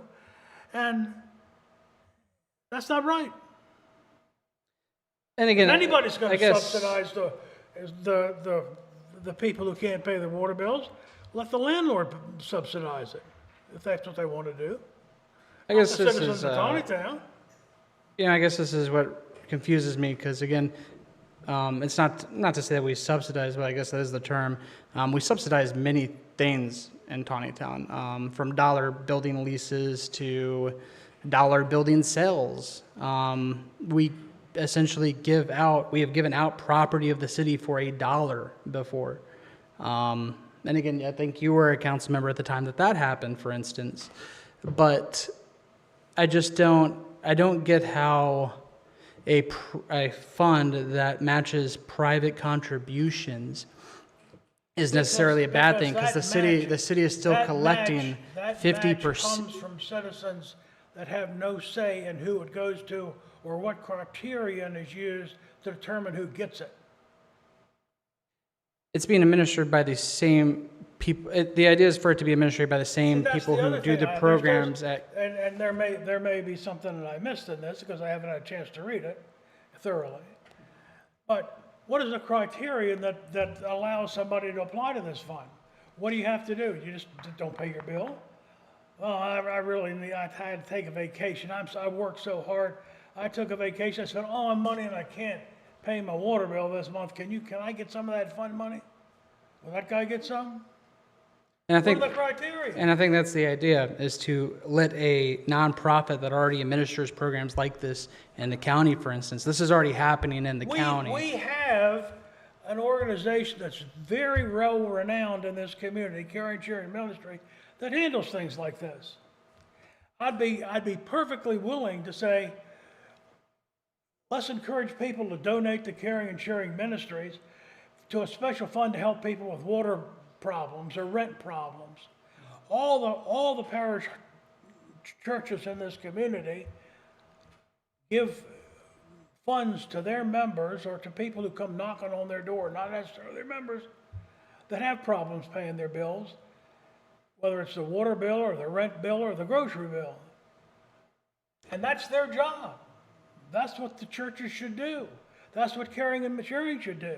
That's not what government should do, especially not a small town government like Taneytown. I mean, It's absolutely I disagree with you crazy. only on one point. I think one of the functions of government is to try and take care of its people. That fundamentally, if we're not doing that, then we're failing at our jobs.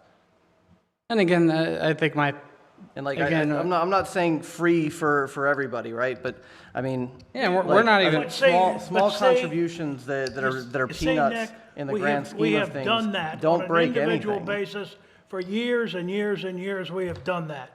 When somebody comes in, and Claire can testify to this, Heather can testify to this, anybody in the front office can testify to this. When somebody comes to the front office with a problem with their water bill, they sit down and they work out a payment plan so they can get back in That's fine too. business. Nobody's saying not to. Yeah, nobody's saying that nobody can't happen. subsidizes anything. You're not saying anything that anybody here disagrees with on that front. Nobody's saying that somebody can't come in and try and work out a payment plan or anything like that. Like that's not even up for debate. So like I don't know why that was brought up, because again, nobody here disagrees with that. And again, this is kind of my worry. Is it's no offense, but if we postpone something for 30 days, this is what the conversation is in 30 days, and then it's I want more time to think on it. And If you But I don't- if you want to create a fund to where people can contribute to a fund to help people who are disadvantaged or are on hard times to pay their water bill or their rent or whatever, I don't care what they pay for with it. That's fine with me. But you can't use taxpayer dollars to do that. And I guess that's what confuses me the most is this isn't anything new in the idea that individual residents, I think most people know this, but you subsidize plenty of stuff that you do not use individually. When you're paying a police department, I've used I think I've called the police department twice, maybe in my time. But again, I don't know how much I pay there, but I'm sure there's individuals in the city who haven't had to utilize the police department. Do they get the overarching security from the police department? For sure. That's a poor analogy there. Well, no, Poor analogy. trust me, I got plenty more. Police department are here to protect public they are. safety. But again, there's So you're there's paying the police undoubtedly, department for a job that they're doing. yes, but there's undoubtedly people who use greater People who have mismanaged their portions money of for whatever that, reason. portions of that service. Okay, hold should on. not look to government to be bailed out. Except that you already described a situation where the government is bailing someone out and we are subsidizing water bills.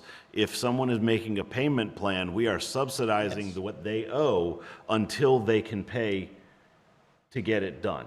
So No. we're already doing But a version of that's the this. point. They get it done. It might be an extended payment plan, but it's their money that's coming in from that plan, not the city's money. Except the city fronted it. Basically, Because- no interest Basically, a loan. no interest loan. No but- interest loan. Yeah, so everybody has hard times once in a So while. that's- We ought to work but with that's- it. but Anybody that's that's what got a I'm- legitimate gripe, we ought to work with. I agree with that. But that's what I'm saying is that in the exact same way that you just said, the city has been subsidizing. Yeah, and that's my thing is that, believe it or not, the city subsidizes a lot of stuff. Well, that- anything I'm that's just not, saying anything with- that's not a I'm just direct saying- usage fee is subsidized in some way, like, because not Well, everybody I- uses you know, things again, correctly. You do what you want, but I guarantee you that citizens are going to be upset about this. And again, this is something that's, I made a joke about Bernie Sanders and Elizabeth Warren, but it's exactly the problem that we're in on a federal level. I mean, honestly, It's the woke culture that is destroying our country today that we're bringing to Taneytown. And the citizens are going to recognize that unless we give them a chance to have their say about what they think. and I will say, actually, there's been 3 chances. The election, 3 of the slate candidates ran on it, a water relief fund, and it was actually described in those postings to the public before the election. Next would have been the 180-day legislative plan, which also described a water relief fund for people who are experiencing hardship. Well, And then this would be on the agenda now, so residents have had 3 different chances. If you did that, that was a shame because you didn't understand the problem. Actually, we did understand the problem. We ran on it, and that is probably the single most talked back thing is about the water and people having problems. So it is probably the single most personal issue that is affecting the citizens of Taneytown right Being on the now. water bills, yeah, that's right. And Those are the that's- biggest ones that I get all the I'd time. argue speediness. Speeding is the number one thing I receive. Next would be water bills, though. Yes. It costs money to operate a city. Yeah. It So, costs money to operate a wastewater treatment plant. and again, I'll be honest with you. I'd almost say I'd be willing to forego going to MML to fund this, which is ironic because again, the city spends almost. I think the one year we went to the Aloft, the city spent over $10,000 for elected officials to go stay at the Aloft, which was done by the previous mayor and council before I came in. But that's an example of monies that could have gone to the residents, that residents subsidized basically a vacation for elected officials. Well, again, And not only that, it was you're kind of missing the same You're missing thing. the whole point. I'm really The money not. that's spent away at a convention or a retreat is not money wasted, it's money that's made profitable for the ideas that come back and for the networking that occurs during those projects. It's worth $50,000 whether they spent $10,000 or not. One piece of information gathered at a conference can make or break a budget in a year. That's money well spent. It's education. It's continuing education for each one of us up here. And you can't use that as an example to become a charity organization. The city is not a charity. No, it isn't. charity But I organization. do want to talk about again, the subsidization. Yeah, I'm sure there's some people who go down to MML and use it appropriately, but I'm going to tell you the first year where I went to MML, council members were showing up at 1 p.m. to the MML that had started at 8 a.m.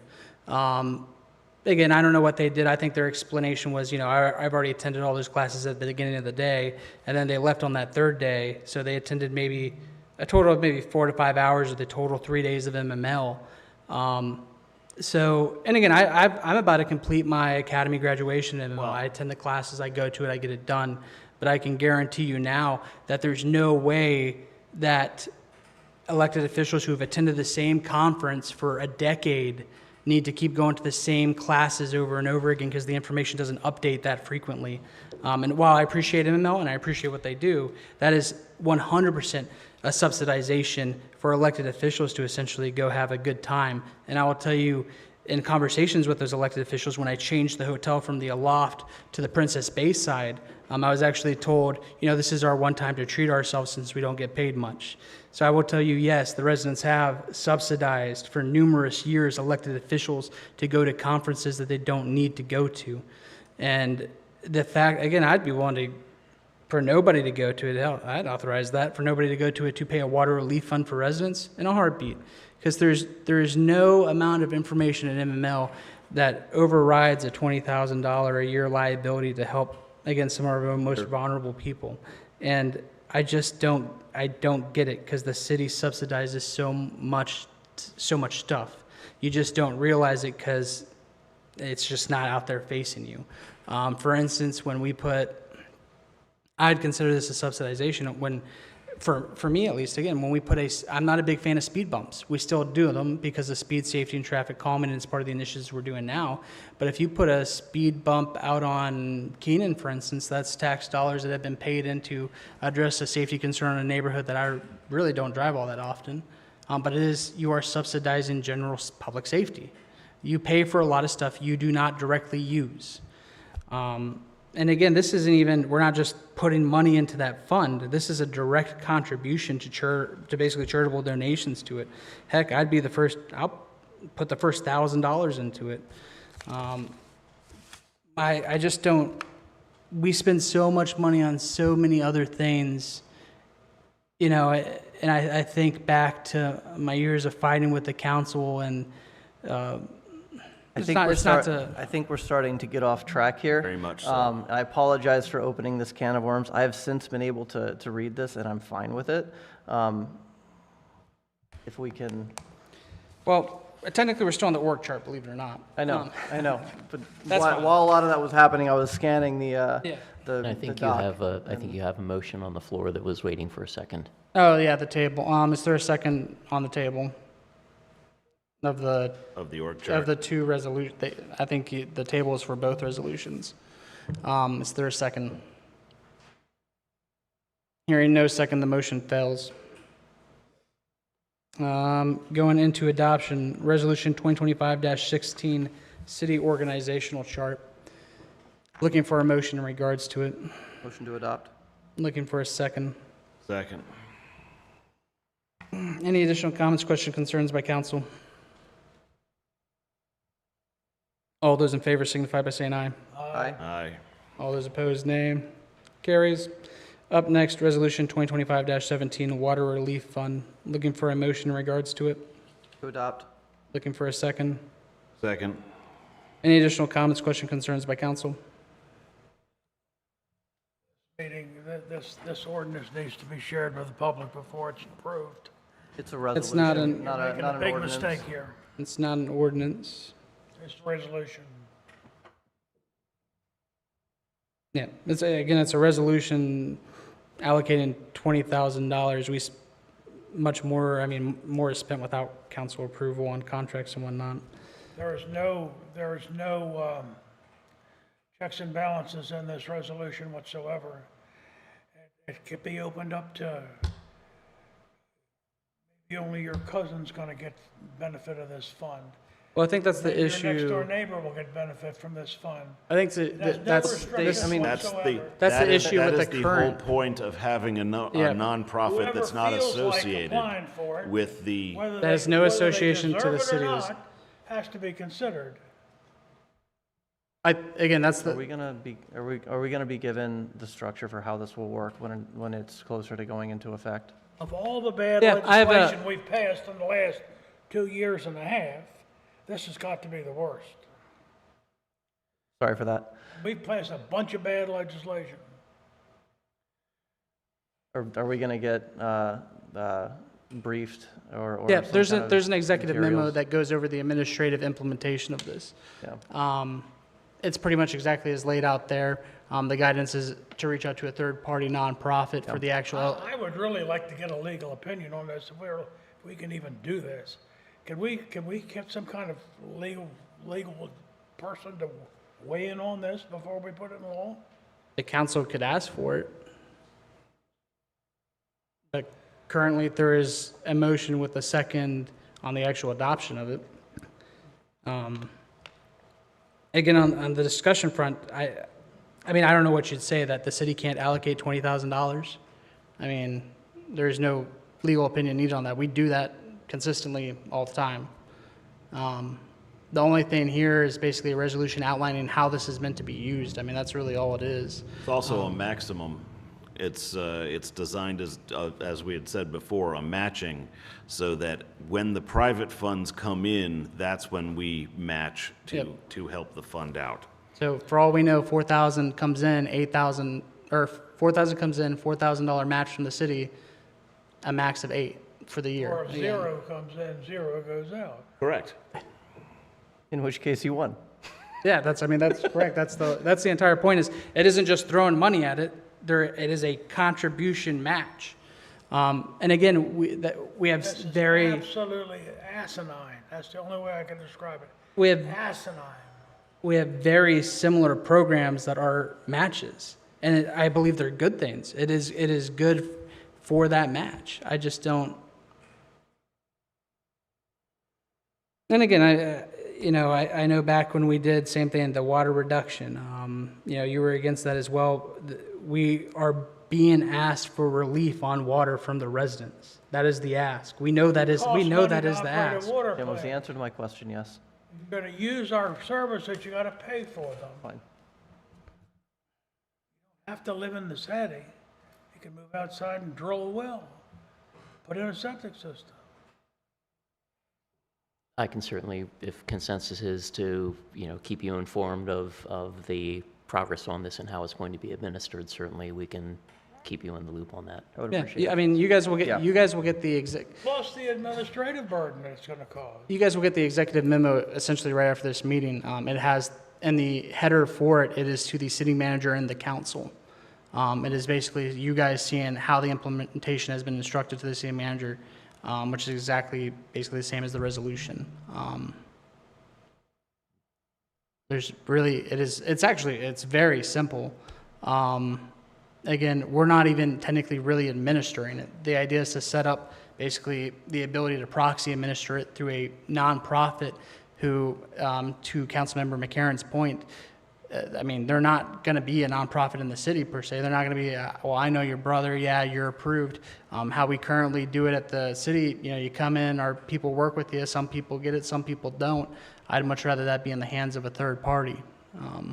Yeah, I mean, I assume we're going to have some kind of a memorandum I don't of know understanding that- for how it's going to be administered. We're going to have access to it, so we're going to be able to see it. Hardship has been turned away. And me and Jim talked about that again, what that would look like, which would be like some kind of memorandum essentially with the yes, organization. the front office works with a number of not-for-profit groups already, referring people that have difficulty with their water bills.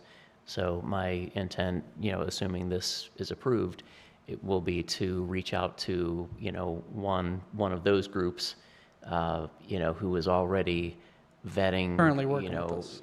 individuals, as far as whether they can get some assistance if funds are available. Yep. To We're just giving them a establish multiplier to effect, establish a basically. separate fund and basically, administer that just like they currently administer the funds that they have available now. Yep. So I'm hoping we can just work out a memorandum of agreement with one of those organizations, That's the word. to establish a fund dedicated to Taneytown residents for water and sewer payments. Yeah. So we had a motion and a second. Yep. Any additional further comments, questions, concerns by council? Hearing none, all those in favor signify by saying aye. Aye. Aye. All those opposed, nay. Nay, Carries. underlined. I can put a Couple of That's fair, asterisk that's for fair you. enough. Can you put like lots of exclamation points next to it, please? And again, I do want to reiterate that the principle and theory behind this has been technically been discussed multiple times. It was discussed throughout the election by the slate who basically ran on this. I've talked about it before. It has been on the 180-day legislative priorities from May. And then again, it was on the agenda from this Friday as far as discussion. Nobody is, I'm looking at the crowd, but I don't think either of you guys are here to discuss the water relief fund. So, yeah. Again, citizens can always reach out with concerns. You know, my email is cmiller@taneytownmd.gov. I think everybody knows how to reach me at this point. The council members, they're on the website as well, taneytownmd.gov. You can find their contact information if you have concerns to reach out to them. Jim, I'm heading to the city manager report. What you got?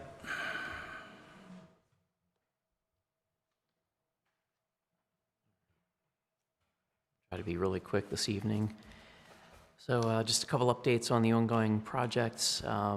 So charter and code stuff, we introduced the Streets and Stormwater Facilities Manual last month. We would like a little extra time for our consultant engineer to go back through and review some of the manufacturer specs that are included in there, just to make sure everything is still current for those manufacturers. And also, there's still some ongoing debate with regard to street widths and the hierarchy of streets. So, you know, some council members have inquired about the street widths, so we want to do a little bit more, have a little more conversation from the public safety angle of that, as well as, you know, from the stormwater management perspective, and see if we can come up with the best compromise that we can. So certainly, you know, there are opinions both ways. Narrow streets are better, wide streets are better. All depends on what you're looking for out of it. And, you know, we need to come up with the balance that we think is going to work the best for the city and the residents. So, but it's one of those things that you're kind of darned if you do, darned if you don't. But we're going to spend a little more time on that and see if we can hit the right compromise on street widths. Let's see, so, Well, and the whole point of that is because the width and really the width and length, all of those are factors that go into our costs. exactly. Right, they're liabilities, and if you have a extra super wide street, it's very, very expensive to maintain in the long haul. So like that's something that I It know- also I know I've talked entices people to both of you speed. about it. I mean, that's kind of, That too, yeah. It mean, becomes a drag race, yeah. yeah. You know, I will, maybe this is a bit of an extreme example, but our parking spaces are 9 feet wide. So is it realistic to think that somebody can operate a motor vehicle within a 9-foot space? I think You a good, might- a you good might be amount of able to us do could. that I at think there's a 20 good miles amount an that hour. couldn't I was though going to as say, are well. we doing that currently in Meads Crossing? Because it feels like it. But I guess the question, I've been hit in a parking lot a couple times. the point that I'm trying to make is, you know, how wide does a travel lane need to be at, and you know, we are moving towards a 20-mile-an-hour blanket, you know, speed limit throughout the city and residential streets. Does a street upon which we want people to drive 20 miles an hour need to be 38 feet wide? Does that 38-foot wide street result in people driving faster because it's a nice wide street? If you have a pinch point between two parked vehicles on, you know, on a one-way street, you're probably going to slow down because it's narrow. And if you have, you know, 4 feet on both sides, you're not going to slow down. So I think, you know, narrower streets do slow speeds, and that's what a lot of people want to see. But do people those also pinch want the points. ability to park in front of their house. And if they can't park in front of their house, they feel sometimes slighted. So then we also have snow clearing issues. We don't have to push snow that often, but when we do, you would be amazed at the volume of complaints that come through. You plowed in my driveway. You didn't get close enough to the curb. You got too close to the curb. You threw snow on this. It's amazing, the complaints we get whenever we push snow. But wider streets give us a place to push the snow. But if cars aren't parked on the street and the street is narrower, we can still do the job. So there's a lot of factors that really tie into it. You know, we could go with narrower streets. We could make snow plowing work effectively if we could get people not to park on the streets during snow events. So there's a lot that really needs to be thought through on it. And I'm not trying to overcomplicate it, but it really is not as simple as it might sound. And as you said, cost. You know, with wider streets comes more stormwater management that, okay, a developer builds it, but we maintain it once it's deeded to us. Every time we have to pave it, you know, we're paying for, you know, however many more cubic yards of blacktop if we have a 38-foot wide street instead of 36 or 32. So all that really needs to be factored in, so. Yeah. And I think we've talked about that. Again, one of the priorities I think we've had so far for council has really been trying to figure out how these, if there is residential development, how it doesn't become a strain in the future. Yeah. Again, I think this is a perfect example of things that could be looked at for it. But I know we got a planning and zoning guy here. I'm sure he'll. So we'll be Relay. we'll be continuing the conversation at planning and zoning and getting some more feedback there. Yeah, I know I've talked to Mr. Parker, like, one thing I would like to see a little bit more of from planning and zoning is also considering the financial implications of the things that we're doing, because these end up becoming basically indefinite liabilities to the city. I mean, if you're taking on a really expensive liability, that might not be good for the fiscal health of the city in the long run, so. I haven't gotten a chance to yell at developers yet for houses. Give me time. I'm waiting. Give me time. All right, moving on, we already kind of talked through the restricted industrial text amendment. Stormwater, Riffles Lane is complete. We are going to have to go back to one property in the spring when the ground is softer and try to roll out some depressions in the yard from construction vehicle tracking that, you know, when everything was done, the ground was just so hard because it's been so dry that there was no point in really, there's no practical way to smooth it out for them. So they were agreeable to the idea of the state just coming back out. Public Works will go back out with a roller and roll the yard to kind of smooth it out and do any seed and tack that needs to be done at that point. But for all intents and purposes, that one is finally done. The Westview Drive water line is also complete, and the grading permit's been closed on that one as well, which is good news. That means the grass has grown in adequately for the grading inspector's satisfaction. And the sewer manhole rehab work actually began on Monday, so they're out there rehabbing the manholes ongoing. So that's moving ahead, and hopefully that will make another dent in our I&I reductions. I think that's about it, unless there's any questions. Additional comments, questions, concerns from council? Anybody? Nope. Did you have anything additional to add on department reports, Jim? I'm guessing not. You kind of went through it all, so. Yeah, again, I can field questions or get answers to you if anybody has questions on departmental reports. Oh, actually, I had a question. Is it well DPW 15? Well 15, yeah. I think in the DPW report, I noticed that like well 15 is looking like it's struggling. What was it, something about it shut off? And I think DPW, where is it here? He said, recommend moving to mandatory water ban. Change it for well 15 was that we needed to turn it off for the foreseeable future due to lack of rain. And something about a $5,000 a day fine if we violate allocated permits. So like, help me understand what's going on with that well. I get it. I get that the drought has caused like the well levels to go lower, but are we at like serious risk of like running dry in that well? Jim, I'm gonna talk does on that it first, well and I'll let you. affect? So again, I was on a 2-hour phone call with our wonderful city manager today, before he hung up on me right before the 2-hour mark.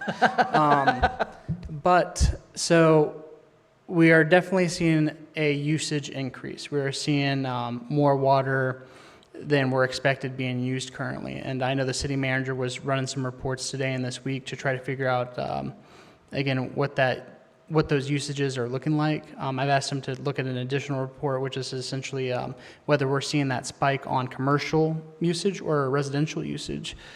Because again, if the idea is, the commercial usage is 3% up, if the residential usage is 3% up, but the commercial usage is 20% up, our, idea of a water usage restriction, putting that out there to people is not going to be very effective unless we're actually going to the businesses. Unless we got to identify who is actually using it. Yeah. Because again, if it's residents, then yes, it would be effective to try to send out and get that message out. But if it's businesses, we're gonna have to directly interface with those businesses. So I've asked them. I want to make Have sure that data? Like they know where the water's being directed? they haven't done it yet, but they're able to split it up into those two sections. Interesting, okay. And that's what we talked about today, whether to really go over it at council or not today.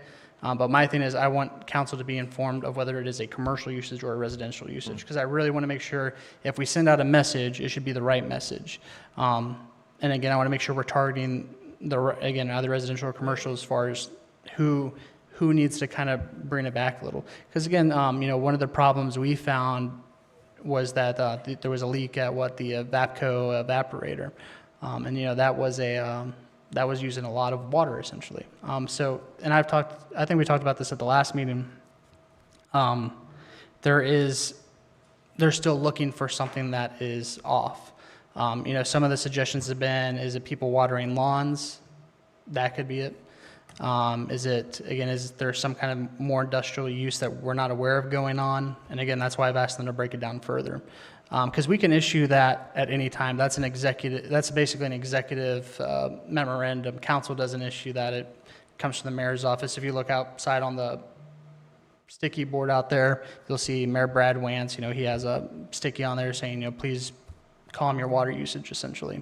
And that's what, when me and the city manager were talking, if we see it still tracking to where that usage is still going up, we'll probably issue that at some point this month. But I think you said, Jim, that currently it has kind of leveled off. It has dropped down from September. It has dropped down from where we were in August as far as our pumping numbers. And, as the mayor said, he and I spoke about this. I was compiling some figures just at a system-wide level that, in that conversation, as the mayor indicated, he requested that we break it out more with commercial versus residential, which I hadn't done. I was just looking at it system-wide. Sure. I think, Director Smeek has pointed out the risk of exceeding permit. And they have put us on notice basically because we have, on that permit, we have pumped some of the wells above the permitted limits. Now that was after conversation with a representative at MDE who is no longer there. So we're not giving that benefit anymore. To work with the department to, since we do have wells that are turned off because of PFAS contamination, we want to be able to maintain the water pressure and supply for the residents.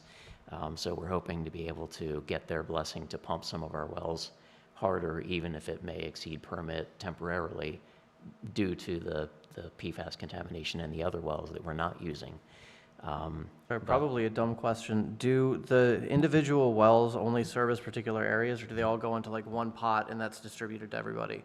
We don't have it centralized. Right. It's not everything goes up to the standpipe or the elevated water tower, but it also has to do with, which wells are pumping at the moment, who has a tap open in their house, so there's always some flux with it. But I think it would be, but a number of wells pump directly into the distribution system.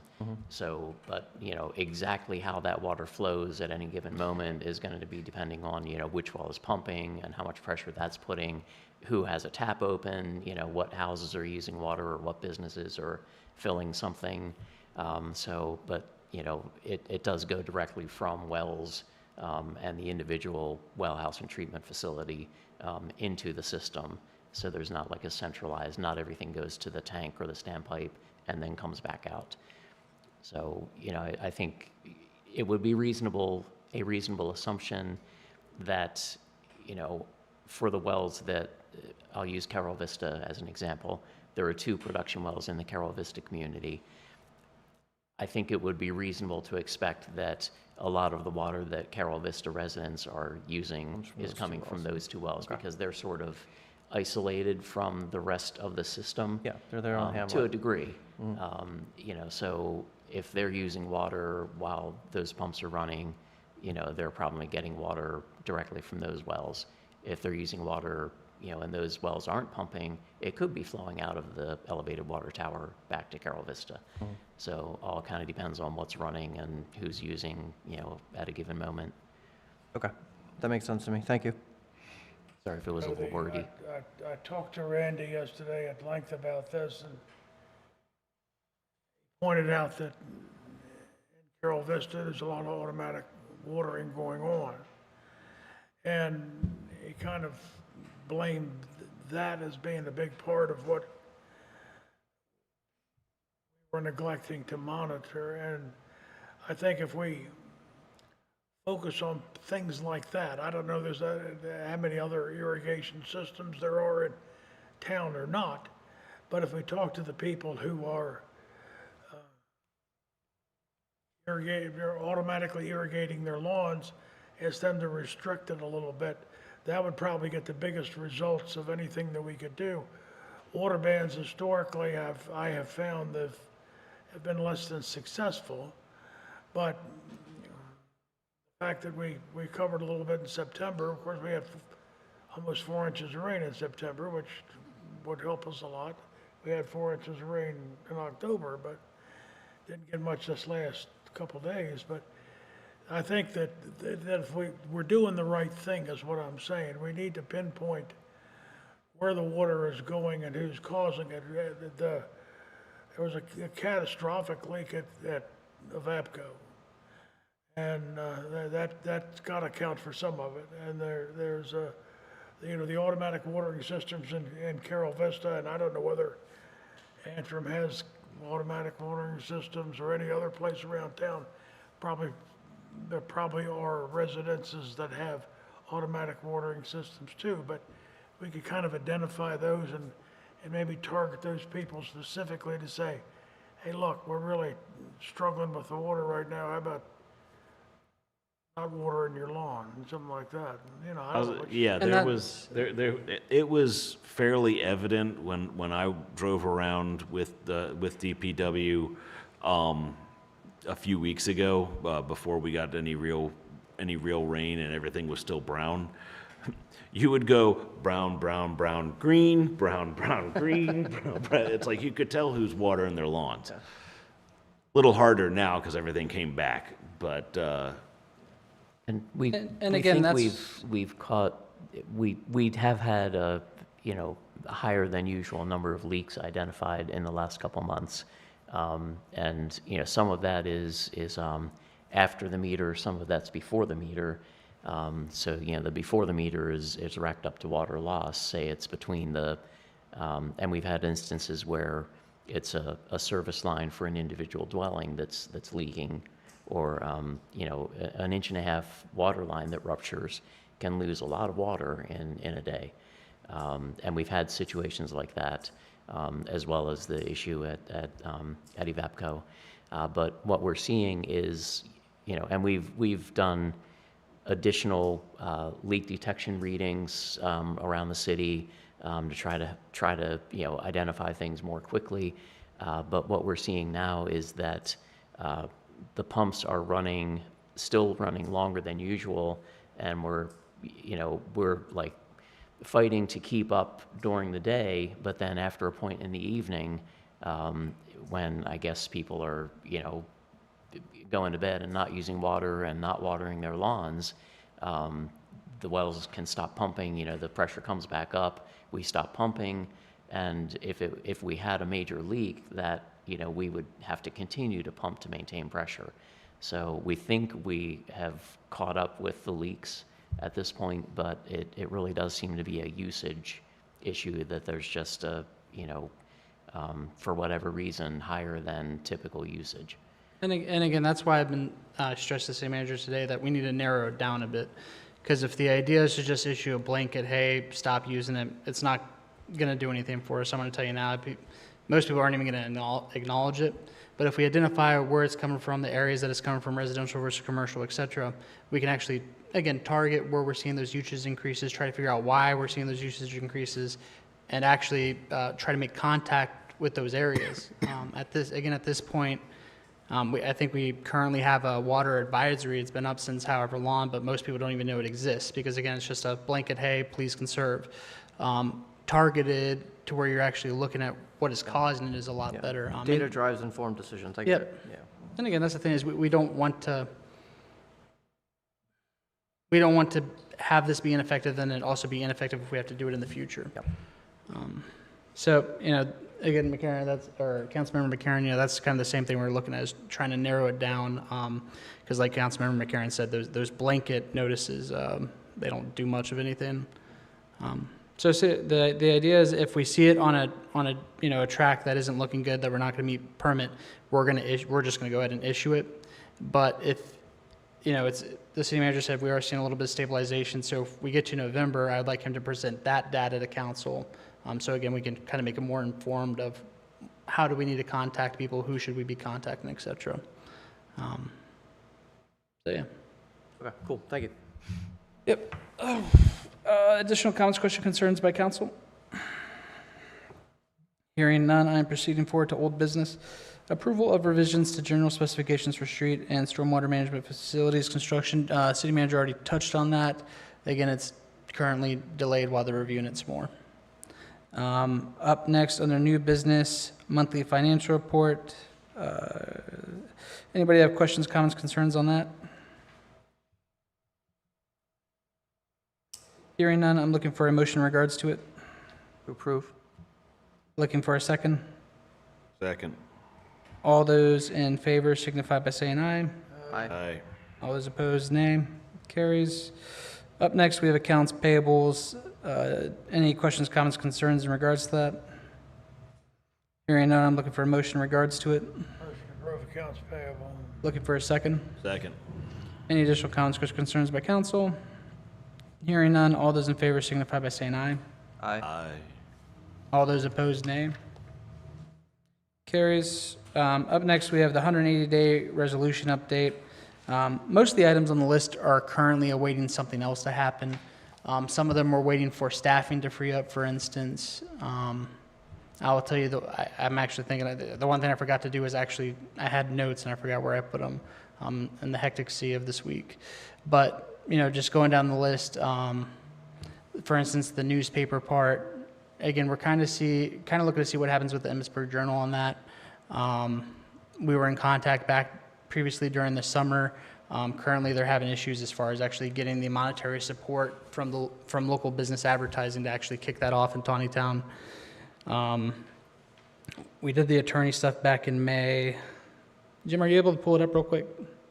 I should have brought it with me, but it's been a day. Yeah. I bet.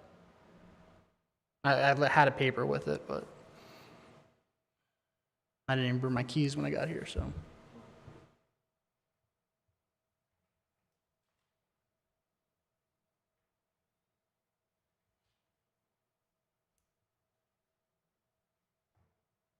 While he's bringing that up, how about signage? That always seemed like an easy win, but I think that's been held Yeah. up for a while. Jim, I couldn't remember. Did you talk with you talked with Andrew a little bit on the signage part, right? I think that's who you said you talked with. Just some initial talks on basically the idea of. So the ordinance that was passed a while back, that one? No. Or We're talking about the welcome, The welcome signage. Oh. The 180. I mean, that's kind of I think we could really knock that out at any time. I think one question is the idea, the one that we want over by Sheets would be almost Hoffman Farm property, so that, Yeah, I think that the ideal location for that would be with the property across the street from the Sheets at the roundabout. So it's actually on the right-hand side as you're coming into town, rather than as you're exiting town. So, there has not been a formal concept plan submitted, but we have been talking with developers, for that property. So I think that we'd like to incorporate an easement area for a welcome sign when that property develops. And maybe we can get the easement beforehand, but I think until they are a little farther along with their layout plans, they're going to be hesitant to commit to a certain location. When we say until the they- developers, are we talking about, what was it, the Taco Bell, or is this something? No, future potential development on the Hoffman the, Farm. Potential yeah, development. the Okay, got parcel it. to the east of that, closer to the roundabout. Nothing's been presented on it yet, though. So, Okay. right, I mean, we've seen some sketch plans, but, But we wouldn't want to Yeah, install nothing- something, then have to take it up, essentially. Right. Yeah. And that's kind of, I'll be honest, that's kind of the same situation with 194 to where the Mountain Brook entrance would be there. I have a feeling if we place anything now, it might feel a little out of place when they go to do that, and kind of the same when it stretches around, because you got to remember that almost the entrance and exit to that city part is going to stretch out just a little bit. I will say, one that would basically be more where nothing's going to happen anytime soon would be towards Littlestown, for instance, or the way in from Littlestown into the city. We could place that, and that we're not going to have to take that up anytime soon, for instance. Thank you, Jim. If only I had a tablet. I'm just kidding. I don't need this thing. I don't need technology. Updated street specifications, that is ongoing. A funding commitment to municipal advertising, ongoing. City attorney did that, establishment of Main Street Committee. Bob Jones has been Sorry, working. what do you mean, did that on city attorney? What? That's where we already changed the requirements and the structure of the city Got it, attorney. We did that one back Yep, in May. yep. Establishment of the Main Street Committee, Bob Jones is working on that. I know he has initial names, and again, he's been kind of working on what that framework goes, so that is in progress. The Welcome to Taneytown sign, again, that's kind of on hold as we kind of look at what developments are doing in that area. Charter and code language to implement 8 years for mayor, 12 years for council, along with citizen petition mechanisms. That's been an ongoing, I think the initial drafts, and again, we've shared some different drafts on this individually. I think, I mean, 8 years and 12 years is in the resolution. That's what we're going with as far as those terms go. The idea is not to adopt that individually, though, but do it as part of the charter repeal and replace. And it was on the agenda for this month, but it has been a busy month. So the idea is to have that for November, would be introduced, about 2-month waiting period before adoption for the timeline of the charter. So you'd be looking at adoption for January probably, but introduction November. And again, that introduction to adoption period, that is your edit period essentially. Acquisition plan for equipment to weigh and stop trucks, including officer training compliance procedures. I know we talked about this on a couple different items, but it's kind of looking what what our additional public safety funds might look like later into the year. Draft legislation for election reform, that's going to be included in the city and charter repeal and replace. The idea would be basically to charterify most of that and keep it protected in that section. Right now, a lot of that stuff was in code. And the draft that I'm leaning towards, it's more of I'm trying to think of the best example would be Sykesville. They have a pretty simplified election guidance. Ours is more, I shouldn't say complicated, but it more directly reflects the state, and I know that was the intent when they originally adopted that code, but that doesn't work very well for a small municipality, in my opinion. I think that's how everybody felt from that last election, essentially. So the idea is to go away from necessarily a state election kind of format to more of the municipalities that we're seeing in the area around here. So again, that'll be November. Training and budget for committees, I'm going to commit for November, but it's going to be in an ordinance format, so it'll be introduction in November, adoption in December. Creation and funding model for water relief fund, including administrative intake. The only thing that's changed here is originally we were looking at the anonymous council presentation. I think everybody's talked about that. This board not necessarily approving that, but that going towards a nonprofit. Well, I mean, we just did that, so. But I think our original resolution had it to where it would be presented anonymously to council, and they'd approve or deny based on merit. For okay. the Yep, water yep, part, yep, yeah. yep. Again, that's changed as things have gone on. Proposal to separate administrative and legislative, add 6 spot, designate mayor pro tem, retain executive authority, mayor's office for budget administrative leadership. Same thing, that's going to be in the charter for November. And if that goes through and council likes and does their adjustments and that is adopted in January, for instance, the idea would be to fill both of those council spots at that January meeting, so we don't have to go back out. Because again, I don't think there's a point for us extending another 3 months to go back out, and that person's period would be a year and 2 months at that point. So the idea is to try to fill both in that January if the charter changes are adopted in January. How many applications have we received? Actually, is that on the list for updates, right? No. So we've received one application, and you guys, I think everybody on the council was shared that application when it came in. Yep. So you guys are aware of the one application we have right now. There has been interest from other individuals who have contacted the city clerk, asking, But nothing official. but no, no official paperwork filled out. So, street interconnectivity and sidewalk plan with the goal of ensuring all residential areas are connected. The city manager has been tasked with trying to get basically a general budget of what that would look like to connect our streets that don't have sidewalks currently. And one of the bigger taskings is trying to figure out a mechanism to connect Carroll Vista to Trevanian. There's a lot of pedestrian traffic that basically walks from Carroll Vista down Trevanian into town, goes through Grand, et cetera, on their walks, runs, whatnot. The idea would be to connect that by some kind of sidewalk system. And that's going to be a broader talk that we'd have to make with the county as well, and the property owner. Property owners. Yeah.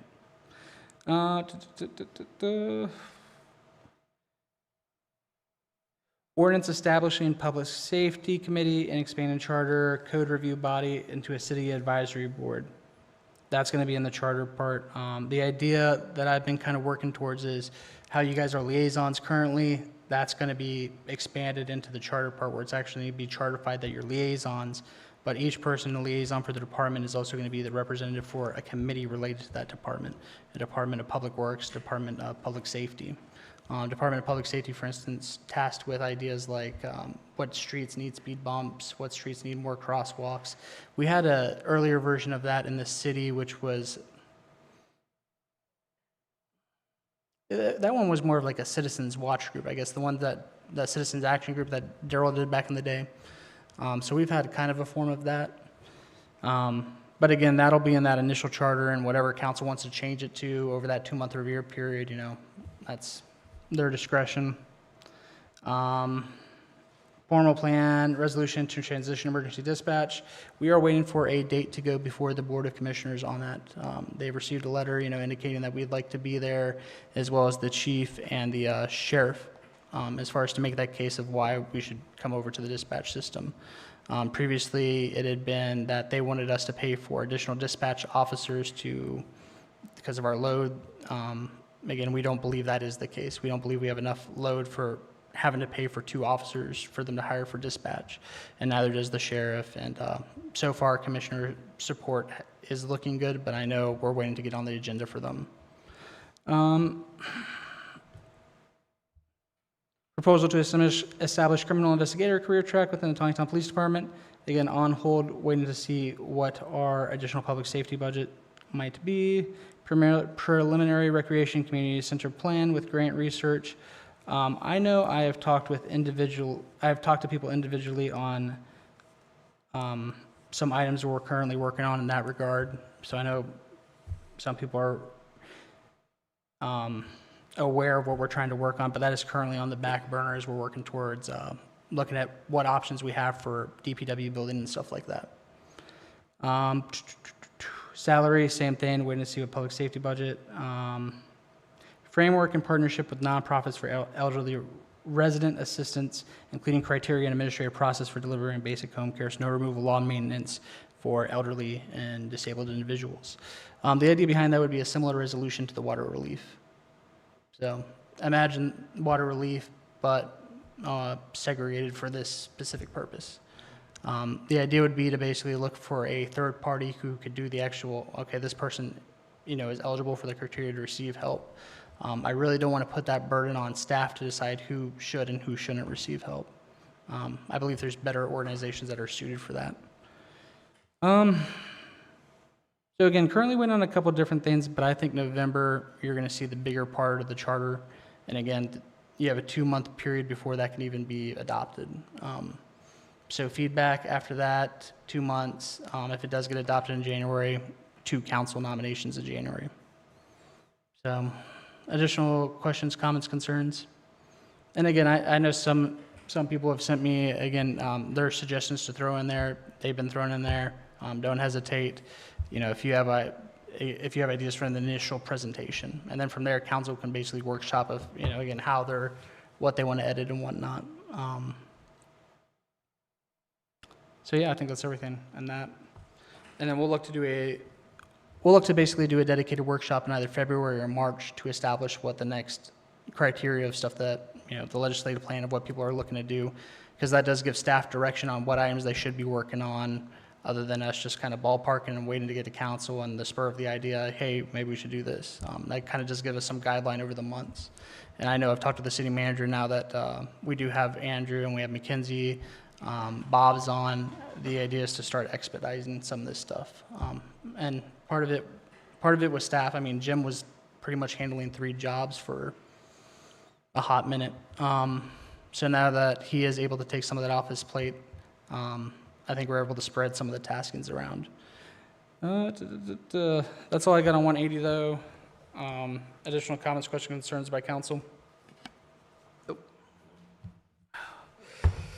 So if there's one thing I didn't get to get out, and I've been trying to make a note of doing this for the future, is a narrative regarding nominations to the commissions and whatnot. It was just not feasible today. And this person had already applied previously for the Parks and Rec Board.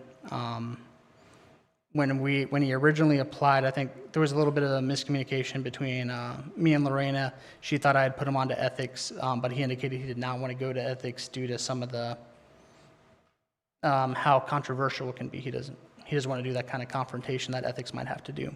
So he'd prefer to steer towards Parks and Rec. I'm trying to think. I really wish I would have prepared that today. This is the one thing I wish I would have got done. Man, why am I?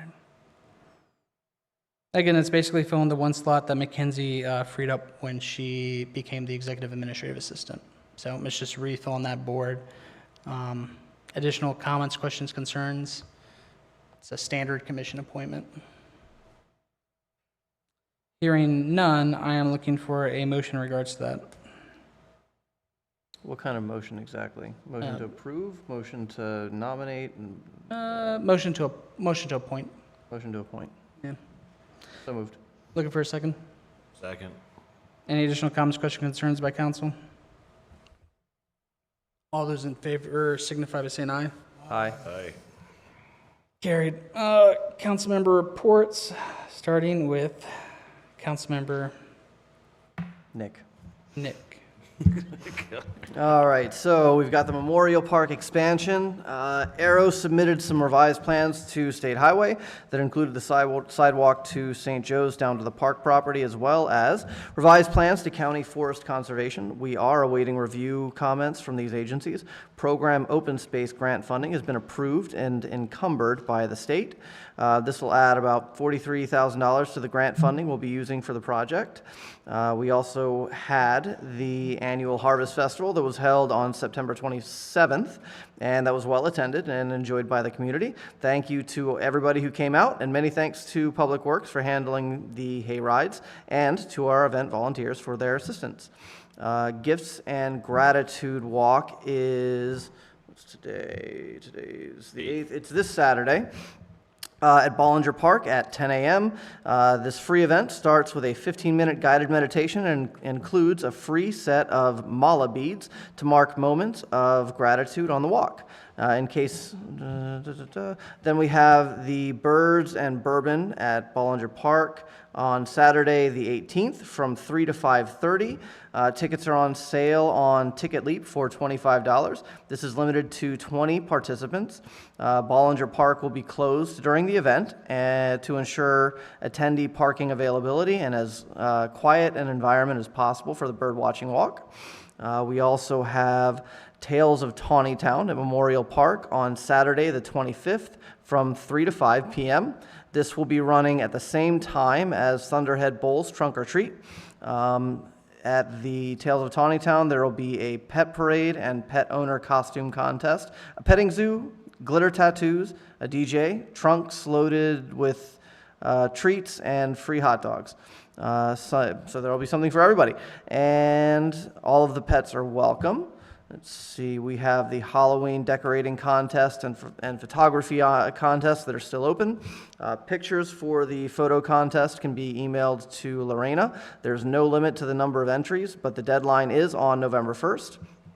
If you'd like to register for the Halloween decorating contest, also please email Lorena. The deadline for that is the 15th, which I believe is in 1 week from right now. The Parks and Rec Advisory Board members will be judging entries in both contests and will announce the winners the first week of November. Prizes include gift cards from local businesses. And the next Park and Rec Advisory Board meeting is next Wednesday, October 15th at 6:30 p.m. That's all I got. Councilmember Mead. A spirited discussion was had for 3 hours at the last Planning and Zoning meeting. Well, I'm going to give you a few of the highlights.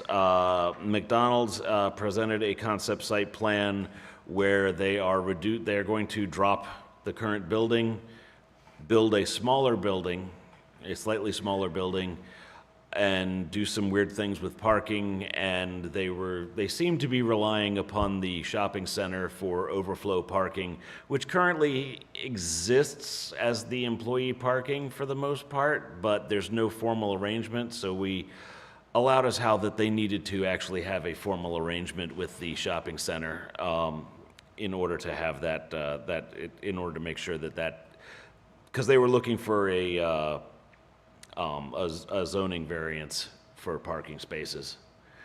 They have a lot of spaces that are designated for like the drive-through bump out or for the drive-through overflow and the pickup and where they car hop it out to your car, and then they also have looks like DoorDash maybe spaces, and anyway, a lot of parking spaces, not quite as many as they should have, so they're looking for a variance on that. They're going to be coming back after they talk to the shopping center. The great Taco Bell debate happened, and there was many issues brought up about possible traffic issues. Hopefully some of those are being alleviated by the speed bumps that are being installed currently, not technically as we speak, but they are happening right now.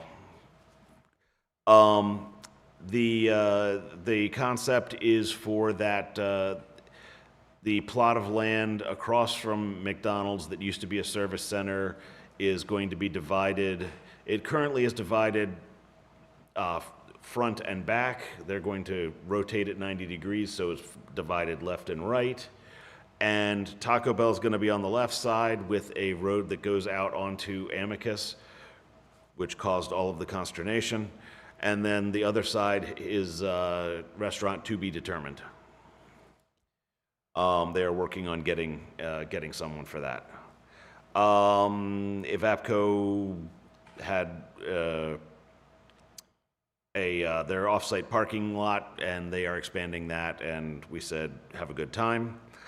Taneytown Supply actually put in a preliminary plan approval, so we are looking at that as the hardware store that's going to be over on Antrim, just past the Ford dealership. So that is good news that is moving forward.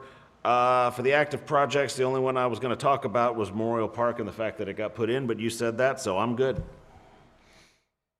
Councilmember McCarron? I did spend some time with Randy yesterday going over the Public Works last month or so, and most of the time was spent on the wells, so I'm not going to rehash that and the water issues that we have been talking about. But he did also point out that they're addressing the manholes. They're resealing the manholes to prevent inflow with some epoxy paint or whatever it is they use, epoxy, to keep the water flow from coming into the manholes. He's saying praises of the new truck that they bought last July that is saving them a lot of money and a lot of time. They really love that it's in use every day, and have accomplished a lot so far with that truck. So that's very good. Randy was anxious to get the new utilities facility moving, and I understand that, and he understands why we're not. So everything seems to be in order that way. So I guess the main concern is right now is if this drought continues, what we're going to do about our water supplies, because there is a real danger that we could be fined for overpulling our wells. So that has to be addressed. We just can't wait till it happens. So something that we need to keep and focus. I'd encourage you to read the report, particularly the county hydrologist report, that'll kind of give you a perception of what's going on around the county. It appears that our section of the county is the one that's the hardest hit, and it's something we just need to be aware of and concerned with. While I have the floor, I just want to mention that we're continuing to meet as a 250th anniversary America committee. We had a meeting Monday, and we had a new member join that committee. I've had some advertising on the Facebook pages and the museum pages and so forth, so I encourage you to talk that idea up. We've got a lot of good things planned. Mr. Bowie presented a couple logos that we should look at to consider, and the committee really didn't like either one of them, so he'll probably write another bad letter about that. But they are. We did get some ideas. We'll use the basic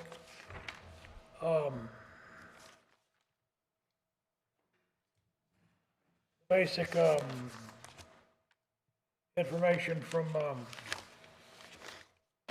his design and then kind of amplify it. We thought that we wanted to emphasize the agricultural heritage of Taneytown and maybe use the logos that he came up with and enhance it a little bit with a farm scene or a plowed field or something like that. But when we get it put together, I'll give it to the council to let you take a look at it. Bob went out and visited former Economic Development Director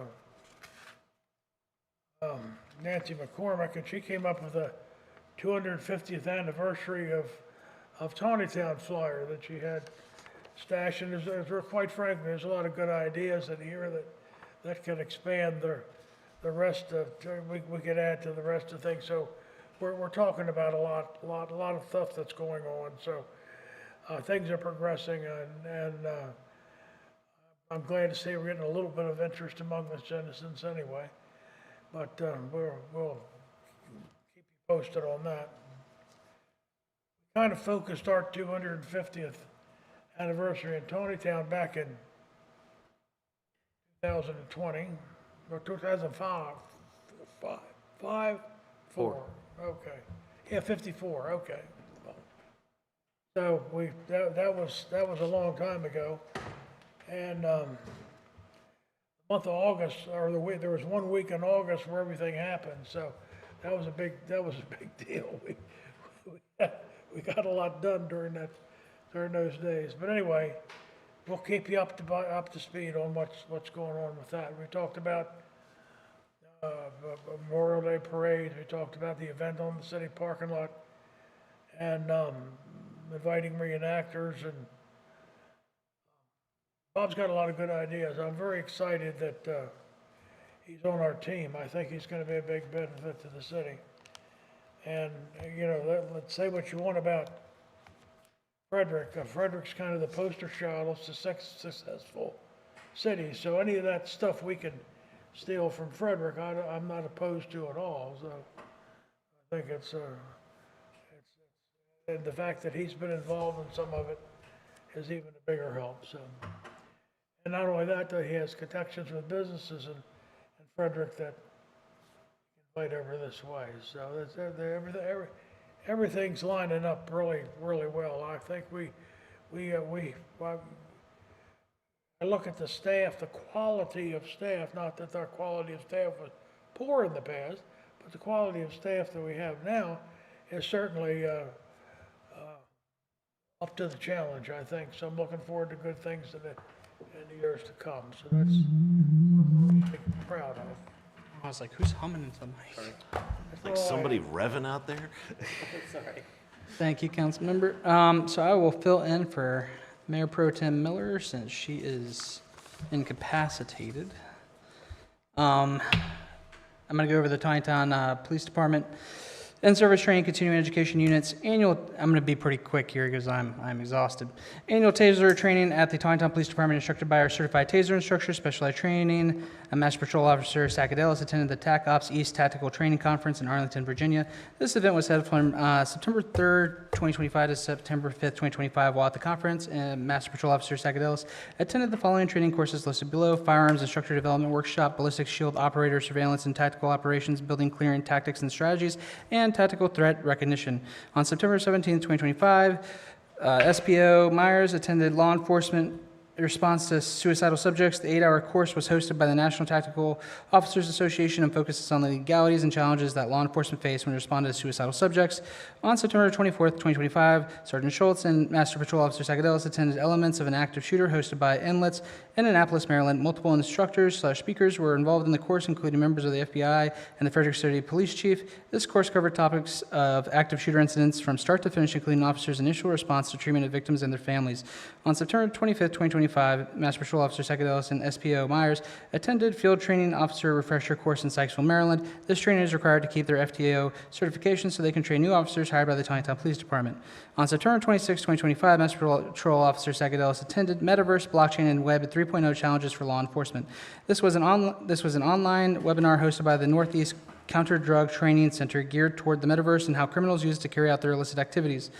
The newest member of the Taneytown Police Department, Officer Klezak, completed the 80-hour field training program for laterals from September 15th, 2025 to September 25th, 2025, and is now ready for solo patrol.